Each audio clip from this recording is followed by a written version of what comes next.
नमस्कार दोस्तों। आज की इस क्लास का नाम राजस्थान पुलिस के लिए जो आधुनिक भारत का इतिहास पढ़ने वाला है। दोस्तों इस क्लास के अंदर मैं कंप्लीट आपको आधुनिक भारत का इतिहास पढ़ाने वाला हूं, यानी कि एक ही क्लास के अंदर आपका आधुनिक भारत का इतिहास पूरा कंप्लीट हो जाएगा। यह आधुनिक भारत के इतिहास का क्या है, मास्टर वीडियो है। दोस्तों क्लास को शुरू करने से पहले कुछ ज़रूरी बातें हैं, उसको मैं डिस्कस कर लेता हूँ ताकि क्लास के संबंध में आपके जितने भी जो डाउट या कन्फ्यूजन है वो दूर हो सके। तो सबसे पहले ये बात तो मैंने आपको बताई दी कि ये कंप्लीट आपका जो है वो आधुनिक भारत का इतिहास है और एक ही वीडियो के अंदर पूरा आपका कंप्लीट हो जाएगा। दूसरी बात ये है कि इस जो पीडीएफ है, ये मैं पीडीएफ आपको देने वाला हूँ शॉर्ट नोट्स की।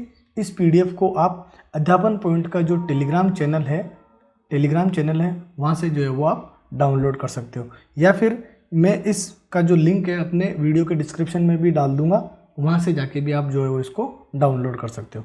तीसरी बात ये है कि जब ये वीडियो आप देख रहे हो या फिर ये जो क्लास आप जब कर रहे हो तो आप पेन और कॉपी लेके ज़रूर बैठिएगा। पेन और कॉपी लेके बैठने का मेरा कहने का कारण इसलिए है क्योंकि बहुत सारी चीज़ें, देखो ये शॉर्ट नोट्स के अंदर है तो बहुत सारी चीज़ें मैं मौखिक तौर पे बोलने वाला हूँ, ठीक है ना, मौखिक तौर पे बोलने वाला हूँ या फिर यहाँ पर लिखने वाला हूँ, तो उनको आप कॉपी के अंदर नोट कर लीजिएगा ताकि आपको बार बार वीडियो देखने की ज़रूरत नहीं पड़े। क्योंकि मैं नहीं चाहता हूँ कि आपका बार बार समय खराब हो और आप एक ही बार जो अपने समय का सदुपयोग कीजिए और बार बार आपको जो है वो पूरा वीडियो देखने की ज़रूरत नहीं है। जो चीज़ आपको कुछ मिस हो रहा है, वैसे तो आपको जो है शॉर्ट नोट्स के अंदर, ये देखिए शॉर्ट नोट्स के अंदर आपको मिल जाएगा, लेकिन फिर भी आप मौखिक तौर पे कुछ चीज़ लिखते हो तो वो भी आपके लिए काम में आने वाली है, ताकि आपका टॉपिक जो है वो अच्छे से तैयार हो जाएगा। ये शॉर्ट नोट्स हो जाएंगे और जो कुछ मैं रिटर्न के अंदर कुछ टॉपिक जो है वो कुछ बातें या पॉइंट जो है वो बताऊं तो आप इसको नोट कर सकते हो। तीसरी बात ये है कि ये जो है ना, ये सारे जो है पीडीएफ ये शॉर्ट नोट्स के फॉर्म के अंदर है। जितने भी जो पूरे पीडीएफ है वो कंप्लीट शॉर्ट नोट्स है। इसका आपको फ़ायदा ये होगा, ये देखिए ये सारा जो है वो शॉर्ट नोट्स के फॉर्म में आपका रिवीजन आसानी से होगा, कम से कम समय में रिवीजन होगा। दूसरी बात ये है बिना किसी अनावश्यक समय लेते हुए आपका कम से कम समय के अंदर जो है वो रिवीजन हो जाएगा। इसलिए ये जो पीडीएफ है वो किसके अंदर है, शॉर्ट नोट्स के फॉर्म के अंदर है, ठीक है ना। दूसरी बात ये है कि ये जो पीडीएफ और ये इस क्लास के अंदर जो मैं आपको पढ़ाने वाला हूँ ये पूरी तरीके से आपके राजस्थान पुलिस के सिलेबस के ऊपर आधारित है। ये देखिए आपके राजस्थान पुलिस का जो सिलेबस है उसमें पहला टॉपिक है भारत में यूरोपियों का आगमन, दूसरा टॉपिक है भारत में ब्रिटिश सत्ता की स्थापना, 1857 की क्रांति, सामाजिक धार्मिक सुधार आंदोलन, राष्ट्रीय आंदोलन में कांग्रेस की भूमिका और महात्मा गांधी और राष्ट्रीय आंदोलन में उनका योगदान। ये सारे टॉपिक आपको इस वीडियो के अंदर मिलने वाले हैं, तो आपको कहीं पर भी अनावश्यक भटकने की आवश्यकता नहीं है। इस वीडियो को देखिए, पीडीएफ को डाउनलोड कीजिए और उसको बार बार रिवीजन कीजिए। इसके अलावा एक और बात ये है कि ये जो टॉपिक और ये जो मैंने कंटेंट आपका तैयार किया ना, ये आपकी जो प्रीवियस ईयर की क्वेश्चंस पेपर है ना उसको देखा है। उसको देखने के बाद में कौन कौन से टॉपिक आपके लिए महत्वपूर्ण हैं, उनसे किस किस प्रकार से क्वेश्चंस बन सकते हैं, उसी के आधार के ऊपर आपके नोट्स तैयार किए। और इस लास्ट में जो एक बात है वो ये है कि जितना आपकी ज़रूरत है ना एग्ज़ाम की उतना ही आपको पढ़ना है, और उसके अनुसार मैंने जो ये नोट्स आपके लिए तैयार किए हैं। आपको अनावश्यक पढ़ने की ज़रूरत नहीं है, क्योंकि आपको मालूम है कि वैसे ही आपके पास जो है वो सबसे अगर कम है वो आपके पास क्या है, समय आपके पास नहीं है। और आप कम से कम समय में अच्छे से सब्जेक्ट को कैसे तैयार कर पाओगे, उसी सारी चीज़ों को ध्यान में रखकर मैंने जो है ये क्लास रिकॉर्ड कर रहा हूँ और ये जो पीडीएफ मैं आपको प्रोवाइड कराऊंगा। ये तो है क्लास इस किसकी, आधुनिक भारत के इतिहास की, ठीक है ना। इसके अलावा मैं पॉलिटी की आपकी क्लास हो जाएगी, ज्योग्राफी की आपको एक क्लास और दे दूंगा, एक प्राचीन भारत की और एक मध्यकालीन भारत की। ये मैं आपको मॉडर्न हिस्ट्री के मास्टर वीडियो के तौर पे देने वाला हूँ। इसके अलावा भी अगर आपको किसी सब्जेक्ट के मास्टर वीडियो की ज़रूरत है तो आप मुझे कमेंट सेक्शन में लिखिए, उसका मैं मास्टर वीडियो आपको ज़रूर प्रोवाइड करूँगा। तो पॉलिटी का हो गया, ज्योग्राफी का हो गया, और तीन और मास्टर वीडियो आने वाले हैं जिसमें प्राचीन और मध्यकालीन भारत का एक होगा, पॉलिटी का एक होगा और ज्योग्राफी का एक होगा। अब हम क्लास की शुरुआत करते हैं। तो ये क्लास जो है हमारी आधुनिक भारत के इतिहास की, पहला जो हमारा टॉपिक है, और ये ध्यान रखना ये पूरी तरीके से आपके राजस्थान पुलिस के सिलेबस के ऊपर आधारित है और सारे टॉपिक वाइज है। पहला जो हमारा टॉपिक है वो है भारत में यूरोपीय कंपनियों का आगमन। पहला टॉपिक कौन सा है? भारत में यूरोपीय कंपनियों का आगमन। अब ये यूरोपीय कंपनियां जो भारत में आई थी उनके आगमन का क्रम ऐसा है। सबसे पहले आई थी पुर्तगाली, फिर आए थे डच, फिर आए थे अंग्रेज, फिर आए थे डेनिश और फिर आए फ्रांसीसी। और इसी क्रम के अंदर हम इनको पढ़ने वाले हैं। तो जो हमारी पहली कंपनी है वो है पुर्तगाली कंपनी।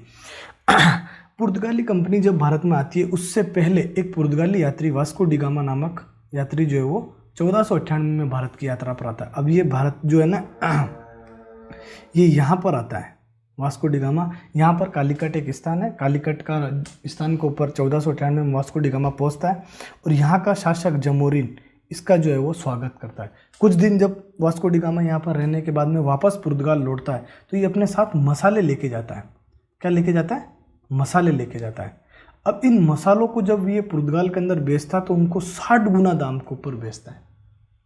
जब दूसरे व्यापारी, पुर्तगाल के जो दूसरे व्यापारी जब इस चीज़ को देखते हैं तो उनकी स्वाभाविक तौर पर है कि वो भी इस व्यापार के अंदर हिस्सेदार बनना चाहते हैं। और इसी क्रम के अंदर जो है वो भारत और पुर्तगाल के साथ जो है व्यापारिक संबंध की शुरुआत होती है।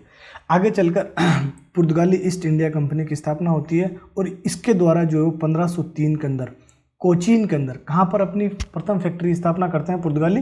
कोचीन के अंदर अपनी प्रथम व्यापारिक फैक्ट्री या व्यापारिक कोठी की स्थापना करते हैं। अब ये फैक्ट्री या व्यापारिक कोठी जो होती है ना उसका क्या महत्व था वो आप समझ लीजिए।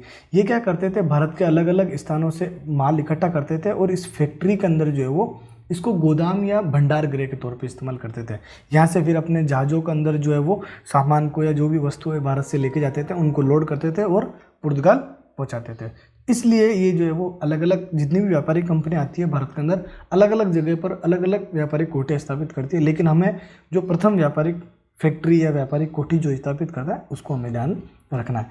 इसी क्रम के अंदर पुर्तगाली सरकार के द्वारा यानी जो पुर्तगाली ईस्ट इंडिया कंपनी होती है उसके द्वारा प्रथम गवर्नर जनरल नियुक्त किया जाता है और उसका नाम है फ्रांसिस्को डी अल्मेडा। किसका नियुक्त किया जाता है? Francisco de Almeida. ये प्रथम पुर्तगाली गवर्नर जनरल होता है और इसके द्वारा सबसे महत्वपूर्ण जो कार्य किया जाता है वो एक ये है कि ब्लू वाटर पॉलिसी की जो नीति लागू किया जाता है। आपको मालूम है ये भारत है और ये यहाँ पर हिंद महासागर है, आपको मालूम। अब पुर्तगालियों का लक्ष्य ये होता है कि इस हिंद महासागर के द्वारा जितना भी जो व्यापार होता है ना उस व्यापार पर जो ट्रेड होता है उस ट्रेड के ऊपर पूरी तरीके से पुर्तगालियों का अधिकार होना चाहिए। तो इसी उद्देश्य के तहत ये ब्लू वाटर पॉलिसी की नीति अपनाई जाती है। यानी ब्लू वाटर पॉलिसी की नीति का मुख्य उद्देश्य क्या था? हिंद महासागर के जो व्यापार है उसके ऊपर पुर्तगालियों का एकाधिकार स्थापित करना। क्या है? अभी देखो ये आप अपने कॉपी के अंदर लिख सकते हो, एकाधिकार स्थापित करना। हिंद महासागरीय व्यापार पर पुर्तगाली एकाधिकार स्थापित करना इस ब्लू वाटर पॉलिसी का उद्देश्य था। इसलिए मैं कह रहा हूँ कि आप पेन और कॉपी लेके बैठिए ताकि कोई चीज़ मैं एक्सप्लेन करूँ तो आप उसको नोट कर सके। अगला जो गवर्नर था वो था अल्बुकर्क और ये पुर्तगाली शक्ति का भारत में जो स्थापना है उसका वास्तविक संस्थापक माना जाता है। यानी कि ये क्या माना जाता है? वास्तविक जो है वो संस्थापक। अब ये वास्तविक संस्थापक क्यों माना जाता है? क्योंकि इसने क्या किया कि जो पुर्तगाली पुरुष थे, एक मिनट थोड़ा मैं इसको मिटा देता हूँ रबड़ से ताकि हमारे को लिखने के अंदर आसानी रहे। इसने क्या किया कि जितने भी जो पुर्तगाली पुरुष थे उन पुर्तगाली पुरुषों को भारतीय स्त्रियों के साथ विवाह के लिए प्रोत्साहित किया। अब अगर भारतीय स्त्रियों के साथ अगर वो विवाह के लिए प्रोत्साहित किया तो उसके कारण क्या हुआ? उसके कारण ये हुआ कि जो पुर्तगाली पुरुष हैं उसको भारतीय महिला के साथ विवाह के लिए प्रोत्साहित किया। इस वजह से यहाँ पर जो है वो स्थायी बस्ती यहाँ पर भारत के अंदर पुर्तगालियों की बसी। इस वजह से इसको जो है वो वास्तविक संस्थापक, क्योंकि जब शादी करते हैं तो आपको मालूम है कि परमानेंट वो यहीं पर ही रहना शुरू हो जाता है। इसलिए इसने पुर्तगाली पुरुषों को भारतीय स्त्रियों के साथ विवाह के लिए प्रोत्साहित किया और अपनी यहाँ पर पुर्तगालियों की स्थायी बस्तियाँ बसी, जिससे क्या है कि इनकी जो पुर्तगाली शक्ति है वो बेहतर तरीके से, क्योंकि अब बार बार ये पुरुष आएंगे और जाएंगे उसकी वजह से इनको क्या है कि पर्याप्त मात्रा में सैनिक हो गया, कर्मचारी हो गए, वो नहीं मिल पाते थे। इसलिए इन्होंने क्या किया कि उनको यहीं पर ही भारत के अंदर निवास करवाया और उनको भारतीय महिलाओं के साथ विवाह करवाया। इसलिए इसको वास्तविक संस्थापक कहा जाता है। एक इम्पोर्टेंट पॉइंट और है इनका कार्टेज प्रणाली। पुर्तगालियों के द्वारा जो ये हिंद महासागर का व्यापार था ना, इस हिंद महासागर के व्यापार पे जब उनका मालूम है कौन सी नीति के तहत, ब्लू वाटर पॉलिसी के तहत इन्होंने अधिकार कर लिया। अब जब इनका अधिकार हो गया इन हिंद महासागर के व्यापार पे, तो ये जो दूसरे व्यापारी जो यहाँ से अपने माल जहाज को लेके जाते थे तो उनसे एक शुल्क वसूल करते थे, उसको ही हम कार्टेज प्रणाली कहते हैं। यानी पुर्तगालियों के द्वारा जब हिंद महासागर के अंदर अपने व्यापार, हिंद महासागर के अंदर जो अन्य व्यापारी थे, अन्य व्यापारी जो है वो व्यापार करने के लिए जो जहाज लेके जाते थे तो उनसे शुल्क वसूल करते थे, उस शुल्क को ही हम कार्टेज प्रणाली कहते हैं। यानी आपको व्यापार करना है तो हमें शुल्क देना पड़ेगा, क्योंकि इनका जो ये हिंद महासागर है उसके पूरे व्यापार के ऊपर पुर्तगालियों का अधिकार हो जाता है। ये पुर्तगाली कंपनी। दूसरी कंपनी है डच। प्रथम जो डच यात्री था वो हाउटमैन था और ये 1596 में भारत की यात्रा पर आता है और इसी के साथ पुर्तगालियों के आने की जो है वो शुरुआत हो जाती है। 1602 के अंदर जो डच है वो अपनी प्रथम 1602 के अंदर कंपनी की स्थापना करते हैं। 1602 के अंदर डच ईस्ट इंडिया कंपनी की, कौन सी, डच ईस्ट इंडिया कंपनी की स्थापना करते हैं और इस कंपनी की स्थापना के साथ ही भारत के साथ जो है व्यापारिक संबंध की शुरुआत होती है। इनके द्वारा 1605 के अंदर मसूलीपट्टनम के अंदर, दक्षिण भारत के अंदर एक स्थान है मसूलीपट्टनम के अंदर जो है वो प्रथम फैक्ट्री की स्थापना करते हैं। और आपको मालूम है फैक्ट्री किसके तौर पे, अब भंडार गृह गोदाम के तौर पर यूज़ करते हैं। आगे चल के 1759 के अंदर इनका अंग्रेजों के साथ एक युद्ध होता है। कौन सा युद्ध होता है, वेदरा का युद्ध। इस वेदरा के युद्ध के अंदर डचों की बुरी तरीके से पराजय होती है और ये जो भारत से जो है वो इनकी सत्ता है वो समाप्त हो जाती है। ये वेदरा का युद्ध होता है, कब होता है, 1759 के अंदर। अब ये वेदरा का युद्ध क्यों होता है, ये वेदरा का युद्ध इसलिए होता है क्योंकि आपको मालूम है 1757 के अंदर प्लासी का युद्ध होता है। प्लासी के युद्ध के बाद में मीर जाफर जो है वो, मीर जाफर, इंग्लिश में शॉर्ट फॉर्म में लिख रहा हूँ, आप अगर कॉपी में लिखना चाहो तो पूरा नाम लिख सकते हो। मीर जाफर के साथ मिलकर ये अंग्रेज़ों को बाहर निकालने का प्रयास करता है।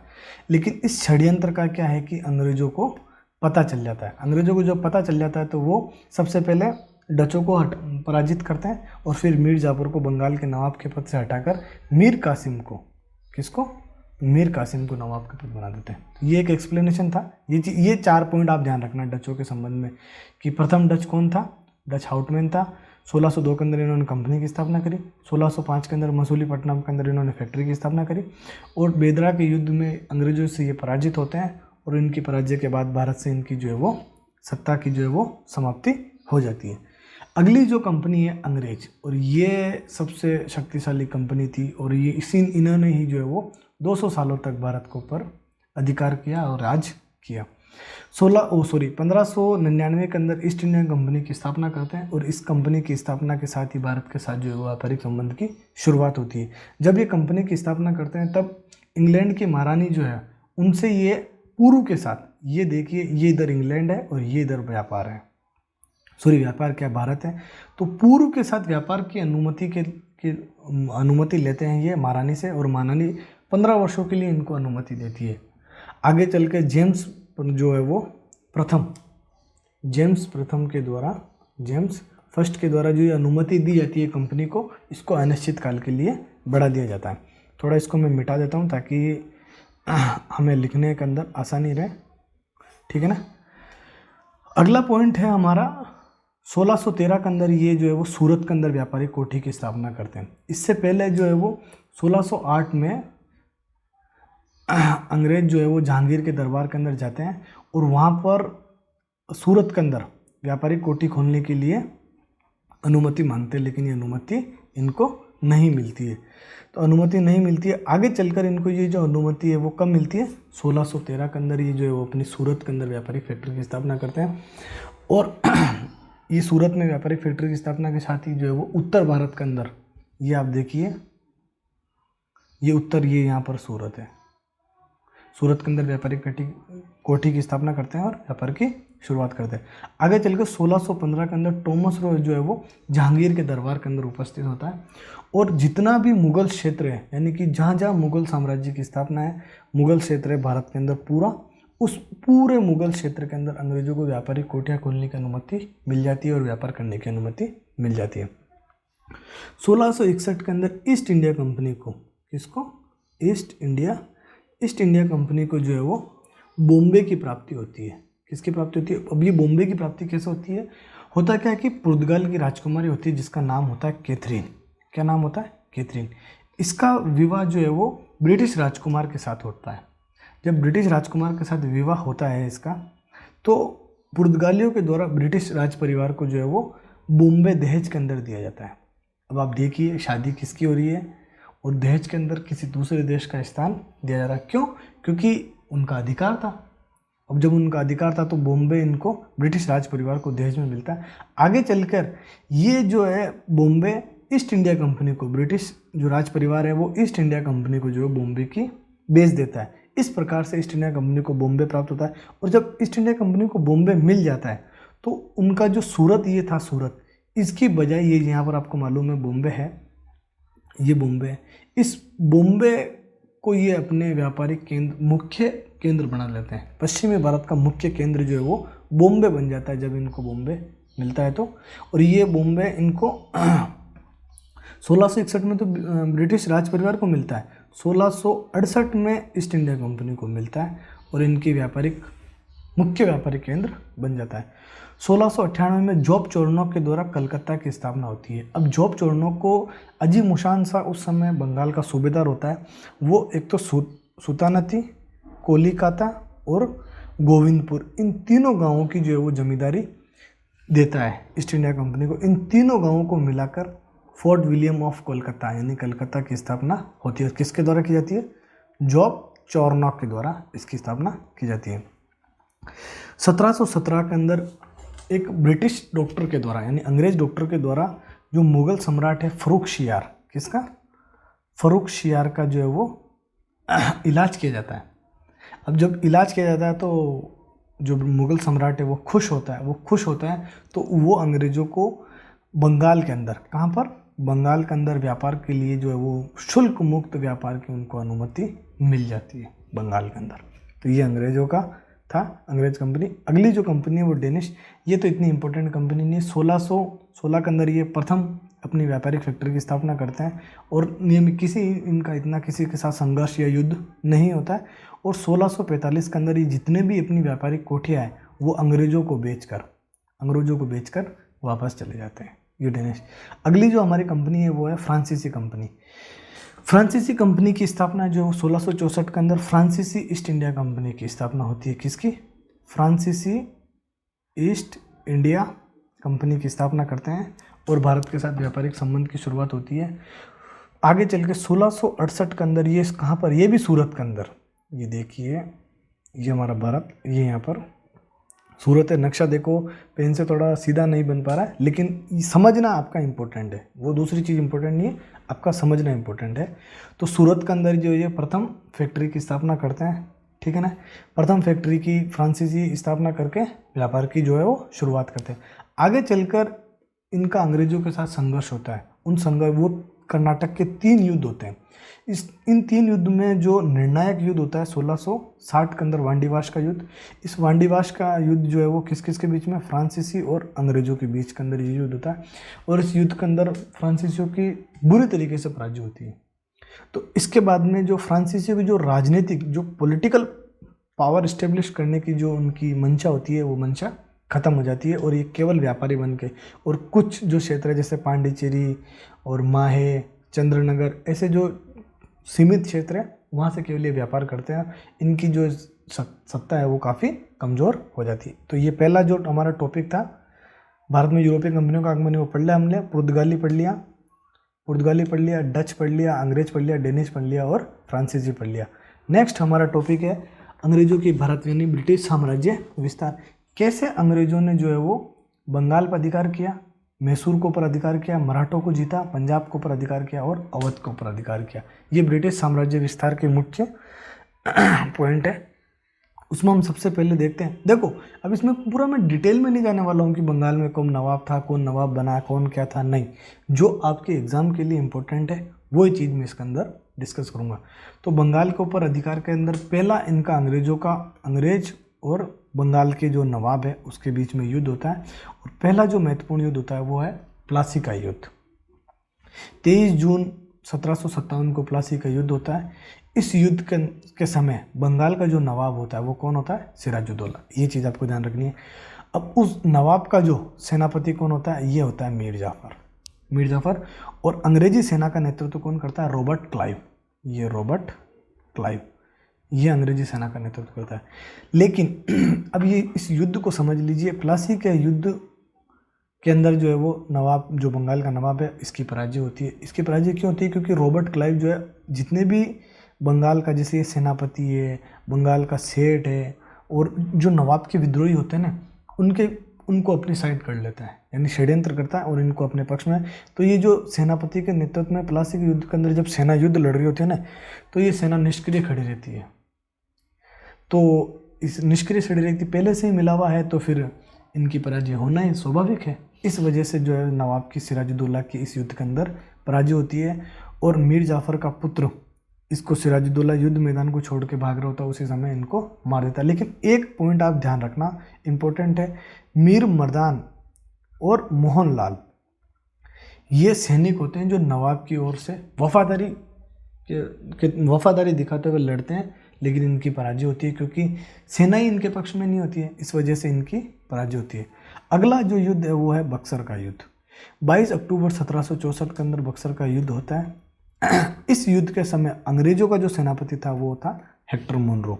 और इस युद्ध के अंदर इस समय मीर कासिम, शुजाउद्दौला और शाह आलम, इनकी 3 सेनाओं का जो है वो गठजोड़ होता है और अंग्रेजी सेनापति कौन होता है? Hector Munro. इन तीनों की सेनाओं को अंग्रेजी की जो सेना है वो हराती है। अब ये ध्यान रखना, ये जो मीर कासिम है ना, ये बंगाल का अपदस्थ यानी बंगाल से हटाया हुआ नवाब होता है, ठीक है ना। ये शुजाउद्दौला होता है ना, ये अवध का नवाब होता है। कहाँ का? अवध का, ठीक है ना। और ये शाह आलम मुगल बादशाह होता है। तो इन तीनों की सम्मिलित सेनाओं को अंग्रेज हराते हैं और ये बहुत महत्वपूर्ण युद्ध है, क्योंकि इस युद्ध में जब अंग्रेज विजय होते हैं तो वो वास्तव में कहाँ के? बंगाल के शासक बन जाते हैं। बंगाल, बिहार और उड़ीसा, इन जो तीनों क्षेत्र हैं, उन तीनों क्षेत्रों के ऊपर जो अंग्रेजों का जो है वो वास्तविक अधिकार हो जाता है। इस युद्ध के बाद में एक इलाहाबाद की संधि होती है। इस संधि के माध्यम से अंग्रेज जो है वो युद्ध हार जाना, बहुत सारे पॉइंट है जो पॉइंट आपके एग्जाम के लिए नहीं है, लेकिन ये ध्यान रखना 1765 के अंदर इलाहाबाद की संधि होती है। और कब होती है? बक्सर के युद्ध के बाद के अंदर, ठीक है ना। ये ध्यान रखना। इस प्रकार से अंग्रेज जो है वो बंगाल के ऊपर अधिकार करते हैं। नेक्स्ट वो है मैसूर। अब देखो, मैसूर के साथ अंग्रेजों के कितने युद्ध होते हैं? 4 युद्ध होते हैं। और अंतिम जो युद्ध होता है वो 1799 में होता है। उस समय गवर्नर जनरल कौन होता है? वेलेजली। मैसूर के ऊपर किसका शासन होता है? हैदर अली। हैदर अली की मृत्यु के बाद में कौन बनता है? टीपू सुल्तान शासक बनता है। तो 1799 में अंतिम और निर्णायक युद्ध होता है वेलेजली और टीपू सुल्तान के बीच में। और इस युद्ध के अंदर टीपू सुल्तान की पराजय होती है और अंग्रेजों का जो है वो मैसूर के ऊपर अधिकार हो जाता है। अगला जो है कि किस प्रकार जो है अंग्रेज मराठों के ऊपर अधिकार करते हैं। देखो, अंग्रेजों की इतनी हिम्मत नहीं होती है कि वो मराठों के ऊपर आक्रमण कर सके, लेकिन आपको मालूम है पानीपत का तीसरा युद्ध, पानीपत का युद्ध होता है। कौन सा युद्ध होता है? पानीपत का तृतीय युद्ध। पानीपत के 3 युद्ध होते हैं। पहला युद्ध होता है 1526 के अंदर, दूसरा युद्ध होता है 1556 के अंदर, और तीसरा युद्ध होता है 14 जनवरी 1761 के अंदर। ये किस किस के बीच में होता है? अहमद शाह अब्दाली और मराठों के बीच में। इस समय मराठा पेशवा कौन होता है? बालाजी बाजीराव जो है वो मराठा पेशवा होते हैं। इस पेशवा का जो सेनापति कौन होता है? सदाशिव भाऊ। ये मराठा सेना का नेतृत्व करता है और पानीपत के युद्ध के अंदर सेनापति होता है। और इसी युद्ध के अंदर जो मराठा तोपखाने का जो नेतृत्व कौन करता है? इब्राहिम गारदी। कौन करता है? इब्राहिम गारदी। निर्णायक युद्ध होता है अहमद शाह अब्दाली और मराठों के बीच में, लेकिन इस युद्ध के अंदर मराठों की पराजय होती है। और जब पानीपत के युद्ध में मराठों की पराजय होती है, उसी के बाद में मराठे और अंग्रेजों के बीच में संघर्ष की शुरुआत होती है, क्योंकि उससे पहले अंग्रेजों की हिम्मत नहीं होती कि वो मराठों के साथ प्रत्यक्ष तौर के ऊपर युद्ध करें, क्योंकि ये जो दिल्ली है ना, दिल्ली के मुगलों के बाद में जो शासक माने जा रहे थे वो मराठे माने जा रहे थे। लेकिन इस पानीपत के युद्ध ने, कहा जाता है कि पानीपत के युद्ध ने ये तय नहीं किया कि हिंदुस्तान का शासक कौन होगा, बल्कि ये तय कर दिया कि हिंदुस्तान का शासक कौन नहीं होगा। इसका क्या मतलब है कि मराठे जो है वो भारत के ऊपर अधिकार, पूरे भारत को जिस प्रकार से मुगलों का शासन है उस प्रकार से शासन नहीं कर पाते। इस वजह से ये बहुत निर्णायक युद्ध है पानीपत का युद्ध। तो अंग्रेजों के साथ इनके 3 युद्ध होते हैं, अंग्रेजों के साथ भी इनके 3 युद्ध होते हैं, और तीसरा और निर्णायक युद्ध होता है 1818 के अंदर। और उस समय लॉर्ड हेस्टिंग्स गवर्नर जनरल होता है, और मराठों का जो है, मराठों के ऊपर जो है वो अंग्रेजों का अधिकार हो जाता है। पंजाब, जब तक रणजीत सिंह का पंजाब के ऊपर अधिकार रहता है, अंग्रेज उनके साथ संघर्ष नहीं करते, क्योंकि उनकी जो रणजीत सिंह की जो सेना थी, रणजीत सिंह की जो सेना थी वो बहुत ही शक्तिशाली सेना थी। लेकिन रणजीत सिंह के मृत्यु के बाद में उनके वहाँ पर भी, पंजाब में भी जो है वो उत्तराधिकार के युद्ध शुरू हो जाते हैं, और अयोग्य और निर्बल राजा बनते हैं। तो अंग्रेजों को मौका मिलता है, और अंतिम तौर पे 1849 में लॉर्ड डलहौजी के शासनकाल के अंदर अंग्रेजों का जो पंजाब के ऊपर अधिकार हो जाता। अब एक अगला महत्वपूर्ण टॉपिक है सहायक संधि प्रणाली। ये क्या है, इसको समझ लेते हैं हम। देखो, सहायक संधि प्रणाली की शुरुआत जो है वो ना फ्रांसीसी गवर्नर जनरल था डुप्ले, उसने सबसे पहले भारत के अंदर जो है वो इसकी शुरुआत की थी। अभी इसने क्या किया था कि ये कुछ पैसों के बदले में किसी राज्य को सैनिक सहायता देते थे। यानी कि मान लीजिए ए राज्य है और बी राज्य है। अब इस ए राज्य ने डुप्ले से, फ्रांसीसियों से कहा कि हम आपको 1 लाख रुपए देंगे, आप हमें कुछ सैनिक सहायता दीजिए। इस प्रकार से ये होती थी। लेकिन वेलेजली जो ब्रिटिश गवर्नर जनरल था, अंग्रेज गवर्नर जनरल था, इसने इस सहायक संधि प्रणाली को अपने साम्राज्य विस्तार का आधार बनाया। जैसे जैसे उसने अलग अलग क्षेत्रों के ऊपर अधिकार किए, उनके साथ सहायक संधि करता था, और उनको जो है वो ब्रिटिश साम्राज्य के अंदर मिला लेता था। अभी सहायक संधि प्रणाली में सबसे पहले किसके साथ हुई? हैदराबाद के साथ, फिर मैसूर के साथ, और फिर मराठों के साथ। अब इस सहायक संधि प्रणाली की कुछ शर्तें क्या थी वो देख लेते हैं। एक तो ये थी कि एक जो ब्रिटिश रेजिडेंट है, यानी अंग्रेज अधिकारी जो है वो दरबार के अंदर रहता था। अंग्रेज अधिकारी जो है वो नवाब के या जो भी राजा होता था उसके दरबार में रहता था, उसकी निगरानी करता था। एक अंग्रेजी सेना होती थी, वो भी उसके राज्य के अंदर रहती थी। किस वजह से? उस राज्य की सुरक्षा के लिए। अब ये कहा जाता है कि आपकी सुरक्षा, लेकिन ये एक अंग्रेजी सेना होती थी ताकि जो राजा है वो किसी प्रकार का जो है वो अंग्रेजों के खिलाफ कोई षड्यंत्र या युद्ध नहीं कर सके। इस प्रकार से बहुत सारे प्रावधान थे सहायक संधि प्रणाली की। जो इंपॉर्टेंट है कि एक अंग्रेज अधिकारी होता था, अंग्रेज सेना होती थी, जो विदेशी मामले होते थे वो सारे अंग्रेजों की निगरानी के अंदर रखे जाते थे। ठीक है ना, ये इंपॉर्टेंट पॉइंट्स थे सहायक संधि प्रणाली के। अगला जो हमारा टॉपिक है वो है 1857 की क्रांति। अगला टॉपिक हम पढ़ने वाले 1857 की क्रांति। 1857 की क्रांति पढ़ने से पहले हम ये देखेंगे कि इस क्रांति के कारण क्या थे, सामाजिक कारण क्या थे, आर्थिक कारण क्या थे, राजनीतिक और प्रशासनिक कारण क्या थे। सामाजिक कारण के अंदर हम देखो उन चीज़ों को गिना जाता है कि अंग्रेजों के द्वारा जो ब्रिटिश के द्वारा जो भारतीय समाज है उस समाज में बहुत सारे सुधारात्मक कार्य किए गए। लेकिन इन सुधारों को जो भारतीय जनता है ना, उन्होंने हस्तक्षेप के तौर पे देखा कि हमारे जो सामाजिक धार्मिक मामले हैं उनके अंदर अंग्रेज जो है वो हस्तक्षेप करे, जबकि ये सुधारात्मक किया और बहुत सारी चीज़ें जो थी वो कि नकारात्मक भी थी। इस वजह से इनके अंदर असंतोष था। आर्थिक कारण क्या था कि अंग्रेजों के द्वारा अनावश्यक तौर पर कर वसूल किया जाता था। जो जनजाति होती थी, किसान होते थे, उनके ऊपर अत्यधिक मात्रा के ऊपर कर वसूल करते थे। जो भू राजस्व व्यवस्था थी अंग्रेजों के समय वो बहुत ही ज़्यादा दिन 50% 60% जो है वो कर वसूल करते थे उत्पादन का। ठीक है ना। राजनीतिक प्रशासनिक कारण तो ये है कि ब्रिटिश जब आएंगे तो इन्होंने भारत के बहुत सारे क्षेत्रों के ऊपर अधिकार कर लिया, तो बहुत सारे जो सामंत थे, राजा थे, वो असंतुष्ट थे। इस वजह से इन्होंने ये 1857 की क्रांति के प्रमुख कारण थे। 1857 की जो क्रांति है उसकी शुरुआत जो है वो विधिवत शुरुआत तो 10 मई को होती है, लेकिन उससे पहले बैरकपुर छावनी के अंदर आपने सुना होगा मंगल पांडे 29 मार्च को ये विद्रोह कर देते हैं और अपने 2 सैन्य अधिकारी होता है जनरल ले बाग सिंह और मेजर सर्जेंट की, इनकी जो है वो हत्या कर दी जाती है। कब कर दी जाती है? 29 मार्च 1857 को, और मंगल पांडे के द्वारा।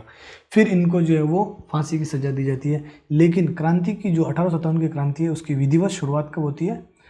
10 मई 1857 को इसकी विधिवत शुरुआत होती है। अभी हम ये देखेंगे, एक मैंने चार्ट तैयार किया है, उस चार्ट से आप 1857 की क्रांति को याद रखना आसान हो जाएगा कि कहाँ कहाँ पर क्रांति हुई, कब विद्रोह की शुरुआत हुई, वहाँ नेतृत्व करने वाले कौन थे और अंग्रेज सेनापति जिन्होंने उनका दमन किया। तो सबसे पहले हम देखेंगे दिल्ली के अंदर क्रांति की शुरुआत होती है। कब विधिवत शुरुआत कब होती है? 11 मई को क्रांति की शुरुआत होती है। यहाँ पर जो विद्रोही है वो बहादुर शाह को अपना नेता घोषित करता है, आपको मालूम है। लेकिन बहादुर शाह काफ़ी ज़्यादा वृद्धावस्था के अंदर होता है, इसलिए जो सेना का नेतृत्व है वो बखत खां के द्वारा किया जाता है। लेकिन अंग्रेजों के साथ संघर्ष होता है और इस संघर्ष के अंदर जो है वो इनका जो है वो पराजय होती है। और ये पराजय निकलसन और हडसन, 2 अंग्रेज अधिकारी है, इनके द्वारा जो है वो इन विद्रोहियों का दमन कर दिया जाता है। अगला जो विद्रोह का जो केंद्र होता है वो है लखनऊ। लखनऊ के अंदर 4 जून को विद्रोह की शुरुआत होती है और बेगम हजरत महल के नेतृत्व में, इनके नेतृत्व में, बेगम हजरत महल के नेतृत्व में। और यहाँ पर कैंपवेल होता है अंग्रेज अधिकारी, इनके द्वारा जो है बेगम हजरत महल की सेना का जो है वो दमन कर दिया जाता है। अगला हमारा जो केंद्र है विद्रोह का वो है कानपुर। कानपुर के अंदर आपको मालूम है नाना साहब और तात्या टोपे। कब होती है शुरुआत? 5 जून 1857 को विद्रोह की शुरुआत होती है और यहाँ विद्रोहियों का नेतृत्व नाना साहब और तात्या टोपे के द्वारा किया जाता है। यहाँ पर भी जो है वो कैंपवेल के द्वारा जो है वो इसका दमन किया था, क्योंकि आपको मालूम है लखनऊ और कानपुर का जो क्षेत्र है वो नज़दीक है। तो इस कैंपवेल के नेतृत्व में ही अंग्रेज जो सेना है वो बेगम हजरत महल की और नाना साहब की जो दोनों की सेनाओं को जो है वो पराजित करती है। झांसी के अंदर भी 4 जून 1857 को विद्रोह की शुरुआत होती है और यहाँ रानी लक्ष्मीबाई के नेतृत्व के अंदर जो है वो विद्रोहियों का नेतृत्व करती है। लेकिन यह इनकी भी पराजय होती है और जनरल हिरोज के द्वारा इनका कठोरतापूर्वक दमन कर दिया जाता है, ठीक है ना। और ये जो रानी लक्ष्मीबाई है वो लड़ते हुए मारी जाती है। अगला क्षेत्र है जगदीशपुर। ये वैसे इंपॉर्टेंट नहीं है लेकिन आपको ध्यान रखना है। 12 जून 1857 के अंदर यहाँ पर विद्रोह की शुरुआत होती है और कुंवर सिंह यहाँ पर विद्रोह का नेतृत्व करते हैं और विलियम टेलर के द्वारा इन विद्रोहियों का दमन किया जाता है। अगला है बरेली। बरेली के अंदर जून 1857 के अंदर विद्रोह की शुरुआत होती है और खान बहादुर खान द्वारा जो है विद्रोहियों का नेतृत्व किया जाता है और विसेंट आयर के द्वारा जो है वो विद्रोहियों का दमन किया जाता है। तो अब देखोगे आप ये जो शॉर्ट नोट्स है ना, मैंने बिल्कुल इतना समझाने का जहाँ जहाँ जरूरत होगी वहाँ मैं आपको समझाता जाऊँगा, लेकिन इनको अच्छे से याद रख लेना। आपको जो ज़रूरत है इस टॉपिक के अंदर वो मैंने आपको यहाँ पर दे दिया। अगला हमारा टॉपिक है सामाजिक धार्मिक सुधार आंदोलन। इसका हम जितने भी जो सुधारक हुए हैं, राजा राम मोहन राय, स्वामी विवेकानंद, दयानंद, एनी बिसेंट और महादेव गोविंद रानाडे, थियोसॉफिकल सोसाइटी, जितने भी जो सुधारक आंदोलन हुए वो सब चीज़ इसके अंदर हम देखेंगे। पहला हमारा है राजा राम मोहन राय। राजा राम मोहन राय और उनके भारतीय समाज के अंदर जो सुधार के तौर पे कार्य किए गए वो। सबसे पहला हम ये देखेंगे कि इनको बहुत सारे नामों से पुकारा जाता है। सबसे पहला आधुनिक भारत के प्रथम नेता। ये ध्यान रखना, आपके क्वेश्चन आ जा सकता है कि आधुनिक भारत का प्रथम नेता किसे कहा जाता है। 4 ऑप्शन आ जाएंगे, तो किसे कहा जाता है? आधुनिक भारत का प्रथम नेता राजा राम मोहन राय को। इन्हें ही आधुनिक भारत का पिता भी कहा जाता है। भारतीय राष्ट्रवाद का जनक, राष्ट्रवाद का उदय या जनक का जो श्रेय किसके दिया जाता है? राजा राम मोहन राय को। राजा राम मोहन राय को ही सुधार आंदोलन जो है उसका प्रवर्तक भी कहा जाता है, ठीक है ना। इसके अलावा भारतीय पत्रकारिता का अग्रदूत भी जो है राजा राम मोहन राय को। इतने सारे नाम जो है वो किसके हैं? राजा राम मोहन राय के। प्रथम नेता, आधुनिक भारत के पिता, राष्ट्रवाद का जनक, सुधार आंदोलन का प्रवर्तक और भारतीय पत्रकारिता का अग्रदूत, ठीक है ना।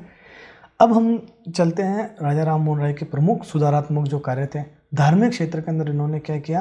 इन्होंने आत्मीय समाज, वेदांत समाज की स्थापना करी और भारतीय समाज में जितनी भी जो रूढ़िवादिता थी, कुरीतियाँ थी, उन कुरीतियों को दूर किया और एकेश्वरवाद के ऊपर बल दिया।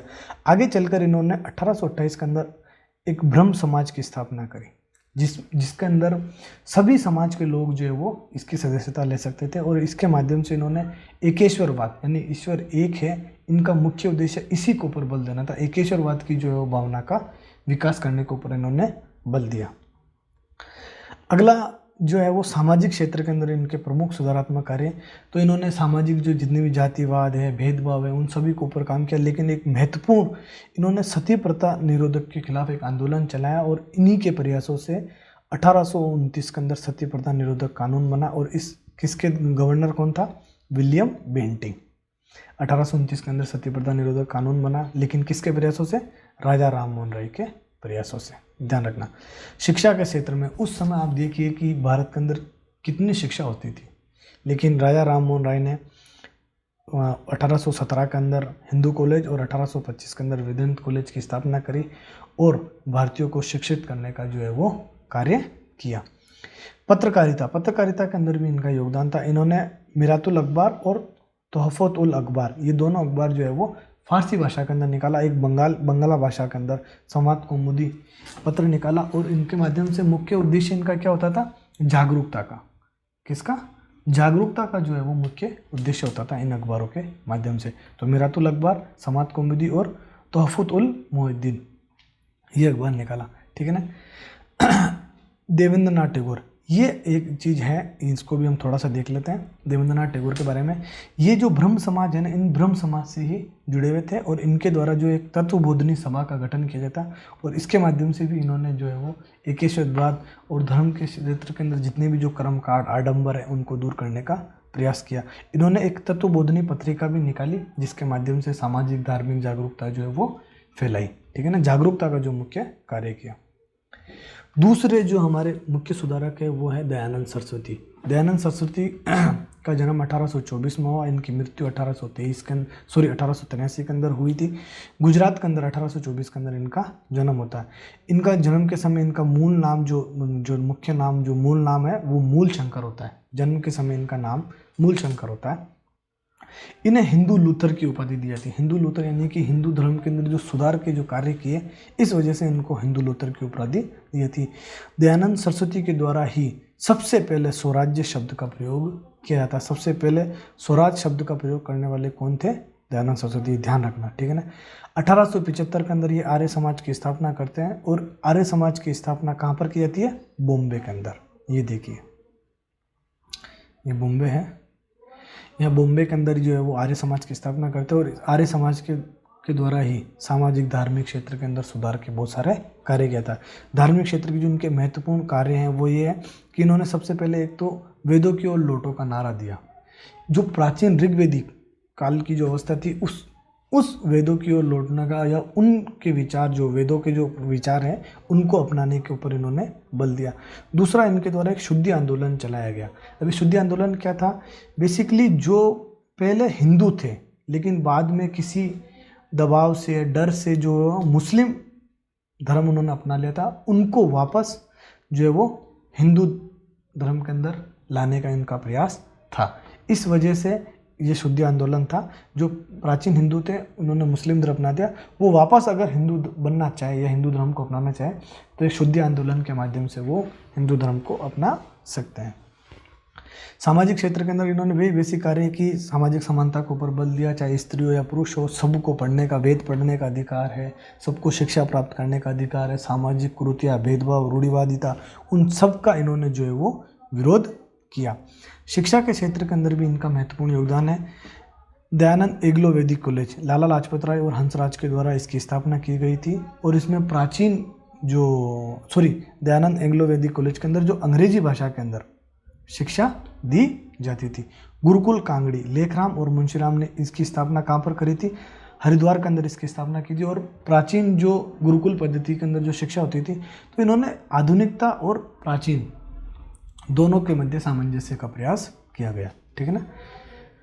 अगले जो हमारे महत्वपूर्ण सुधारक है वो है स्वामी विवेकानंद। स्वामी विवेकानंद का जन्म 1863 के अंदर कलकत्ता के अंदर इनका जन्म होता है। ठीक है ना। इनका जन्म के समय बचपन का नाम नरेंद्रनाथ दत्त होता है, लेकिन खेतड़ी के जो महाराजा है वो इन्हें क्या नाम देते हैं? विवेकानंद नाम खेतड़ी के महाराजा के द्वारा इनको दिया था। इनका जो एक सबसे महत्वपूर्ण उपाधि है वो ये है, पूर्व और पश्चिम के बीच में, यानी आध्यात्मिकता और भौतिकता के बीच में समन्वयकर्ता भी इनको कहा जाता है। पूर्व और पश्चिम के बीच में भी समन्वयकर्ता इनको कहा जाता है। ये इनका एक महत्वपूर्ण उपाधि है। आप सबको मालूम है कि 1893 में विवेकानंद जो शिकागो के अंदर धर्म सम्मेलन होता है, ठीक है ना, धर्म सम्मेलन होता है, उस धर्म सम्मेलन के अंदर भाग लेते हैं और वहाँ इनके संबोधन की जो शुरुआत होती है वो इसी से होती है, अमेरिका के मेरे प्यारे भाइयों और बहनों। ये शब्द ही उन लोगों को जो सभा को छोड़ के जा रहे होते हैं उन सभी को मोहित कर लेते हैं और बैठ के विवेकानंद का पूरा भाषण सुनते हैं। ये इसके पीछे की एक स्टोरी है। 1893 में शिकागो में सम्मेलन होता है, वहाँ पर ये भारतीय धर्म और आध्यात्मिकता के ऊपर जो है वो भाषण देते हैं। ठीक है ना, लेक्चर करते हैं। आगे चलकर इनके द्वारा जो है वो 1896 में ही वेदांत सोसाइटी या वेदांत समाज की स्थापना की जाती है और ये अमेरिका के अंदर ही करते हैं और इसके माध्यम से जो है वो जागरूकता का कार्य इनका करते हैं। ठीक है ना। 1893 में रामकृष्ण मिशन की स्थापना करते हैं। स्वामी विवेकानंद के द्वारा रामकृष्ण मिशन की स्थापना की जाती है और उनके गुरु के जो कार्य, मानव सेवा के जो कार्य हैं, वो कार्य संस्था का मुख्य उद्देश्य जो है वो मानव सेवा, यानी ईश्वर की सेवा ही ये मानव सेवा के समकक्ष मानते थे। और जो रामकृष्ण मिशन के माध्यम से जो इनके गुरु के जो अधूरे कार्य, उन कार्यों को पूरा करते हैं। विवेकानंद के द्वारा बांग्ला भाषा में एक प्रबोधिनी पत्रिका निकाली जाती है और प्रबुद्ध भारत, अंग्रेजी भाषा के अंदर प्रबुद्ध भारत निकाली जाती है और इनके माध्यम से जो वो समाज में जागरूकता का जो है मुख्य तौर पर कार्य करते हैं। ठीक है ना। अगली जो संस्था है वो है थियोसॉफिकल सोसाइटी। थियोसॉफिकल सोसाइटी की स्थापना 1875 के अंदर होती है। इसकी स्थापना न्यूयॉर्क के अंदर, कहाँ पर होती है? न्यूयॉर्क के अंदर होती है इसकी स्थापना। न्यूयॉर्क के अंदर किसके द्वारा की जाती है? मैडम ब्लावत्स्की और कर्नल आल्काट के द्वारा इसकी स्थापना की जाती है। आगे चलकर 1882 के अंदर इसकी स्थापना भारत में मद्रास के अंदर जो है वो की जाती है। आपको मालूम है ये यहाँ पर मद्रास है। मद्रास के अंदर 1882 के अंदर थियोसॉफिकल सोसाइटी की स्थापना की जाती है। 1889 यानी 1889 के अंदर एनी बिसेंट जो है वो थियोसॉफिकल सोसाइटी से जुड़ती है और समाज और धार्मिक सुधार के जो कार्य करती है। 1898 में बनारस के अंदर सेंट्रल हिंदू कॉलेज की स्थापना की करती है, एनी बिसेंट के द्वारा की जाती है।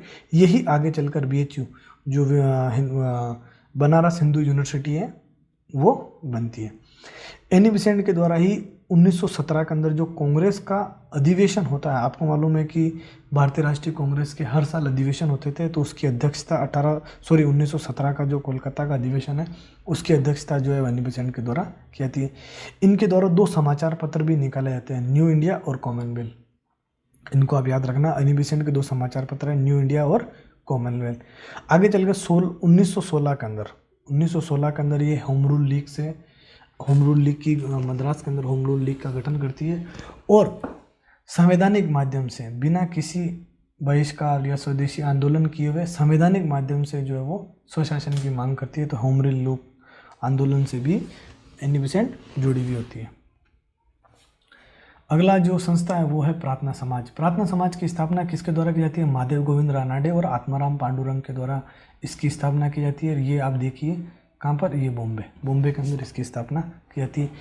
इसमें जो सबसे महत्वपूर्ण व्यक्ति है वो है महादेव गोविंद रानाडे। इसके बारे में हम थोड़ा देख लेते हैं। इनको, महादेव गोविंद रानाडे को पश्चिमी भारत का सुकरात, ठीक है ना, और पश्चिमी भारत में सांस्कृतिक पुनर्जागरण का अग्रदूत भी जो है वो कहा जाता है। किसे? महादेव गोविंद रानाडे को। इनके द्वारा शुद्धि आंदोलन, अब ये देखना, एक शुद्धि आंदोलन आपने दयानंद सरस्वती के वहाँ पढ़ा। इनके द्वारा जो समाज में वेश्यावृत्ति का जो काम कर रही होती है ना महिलाएं, उन महिलाओं को वापस समाज की मुख्य धारा में लाना, उनके जीवन स्तर को सुधारना, ये इस शुद्धि आंदोलन का मुख्य कार्य था। दक्कन एजुकेशन सोसाइटी की स्थापना करके भारत के अंदर जो है वो शिक्षा का प्रसार इसका मुख्य उद्देश्य होता है। एक इनके द्वारा जो मुख्य कार्य किया था वो है विधवा पुनर्विवाह संघ की। विधवा पुनर्विवाह संघ का स्थापना किया जाता है। जो विधवा हो जाती है, इस संघ के माध्यम से उन्हें वापस पुनर्विवाह के लिए प्रोत्साहित किया जाता है। तो ये विधवा पुनर्विवाह संघ की स्थापना 1891 के अंदर।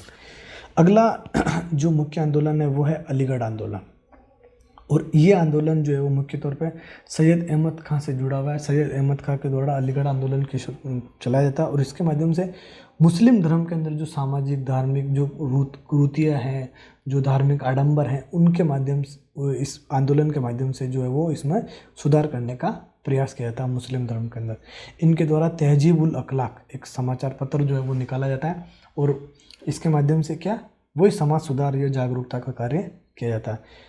एक सबसे महत्वपूर्ण है सैयद अहमद खां की, अलीगढ़ के अंदर ये मुस्लिम एंग्लो ओरिएंटल कॉलेज की स्थापना करता है, जिसके हम अलीगढ़ यूनिवर्सिटी भी कहते हैं।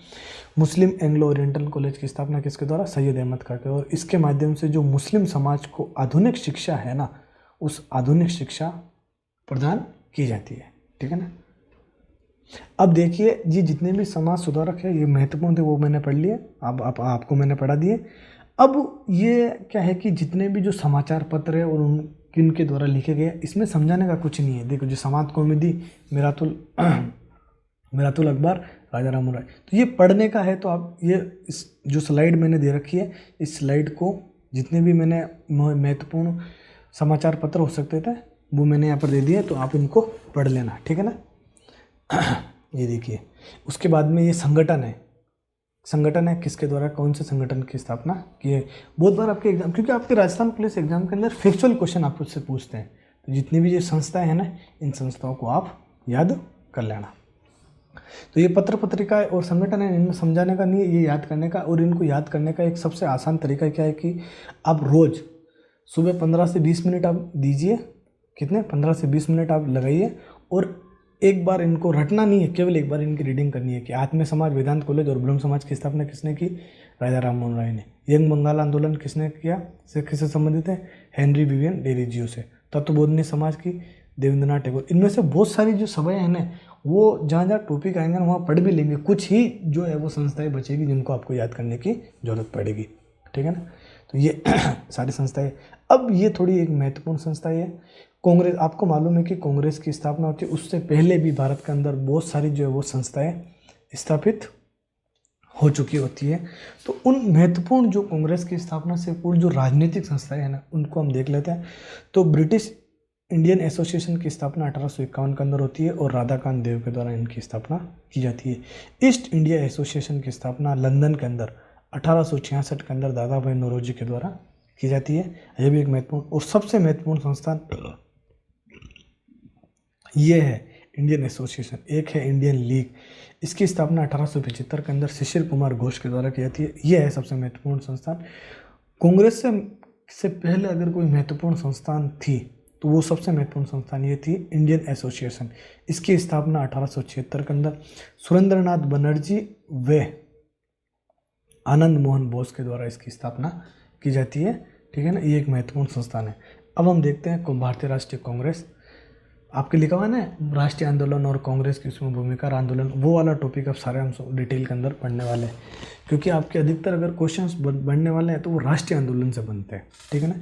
तो भारतीय राष्ट्रीय कांग्रेस की स्थापना 28 दिसंबर 1885 को हुई थी। कांग्रेस जो शब्द है ना, वो शब्द यूएसए यानी अमेरिका से लिया गया। कहाँ से, अमेरिका से इस शब्द को लिया गया। भारतीय राष्ट्रीय जो कांग्रेस है, इसका जो प्रारंभिक नाम यानी शुरुआत के अंदर इसका नाम था इंडियन नेशनल यूनियन। क्या नाम था, इंडियन नेशनल यूनियन। लेकिन दादा भाई नौरोजी के सुझाव के ऊपर इसका नाम क्या किया गया, इसका नाम किया गया भारतीय राष्ट्रीय कांग्रेस।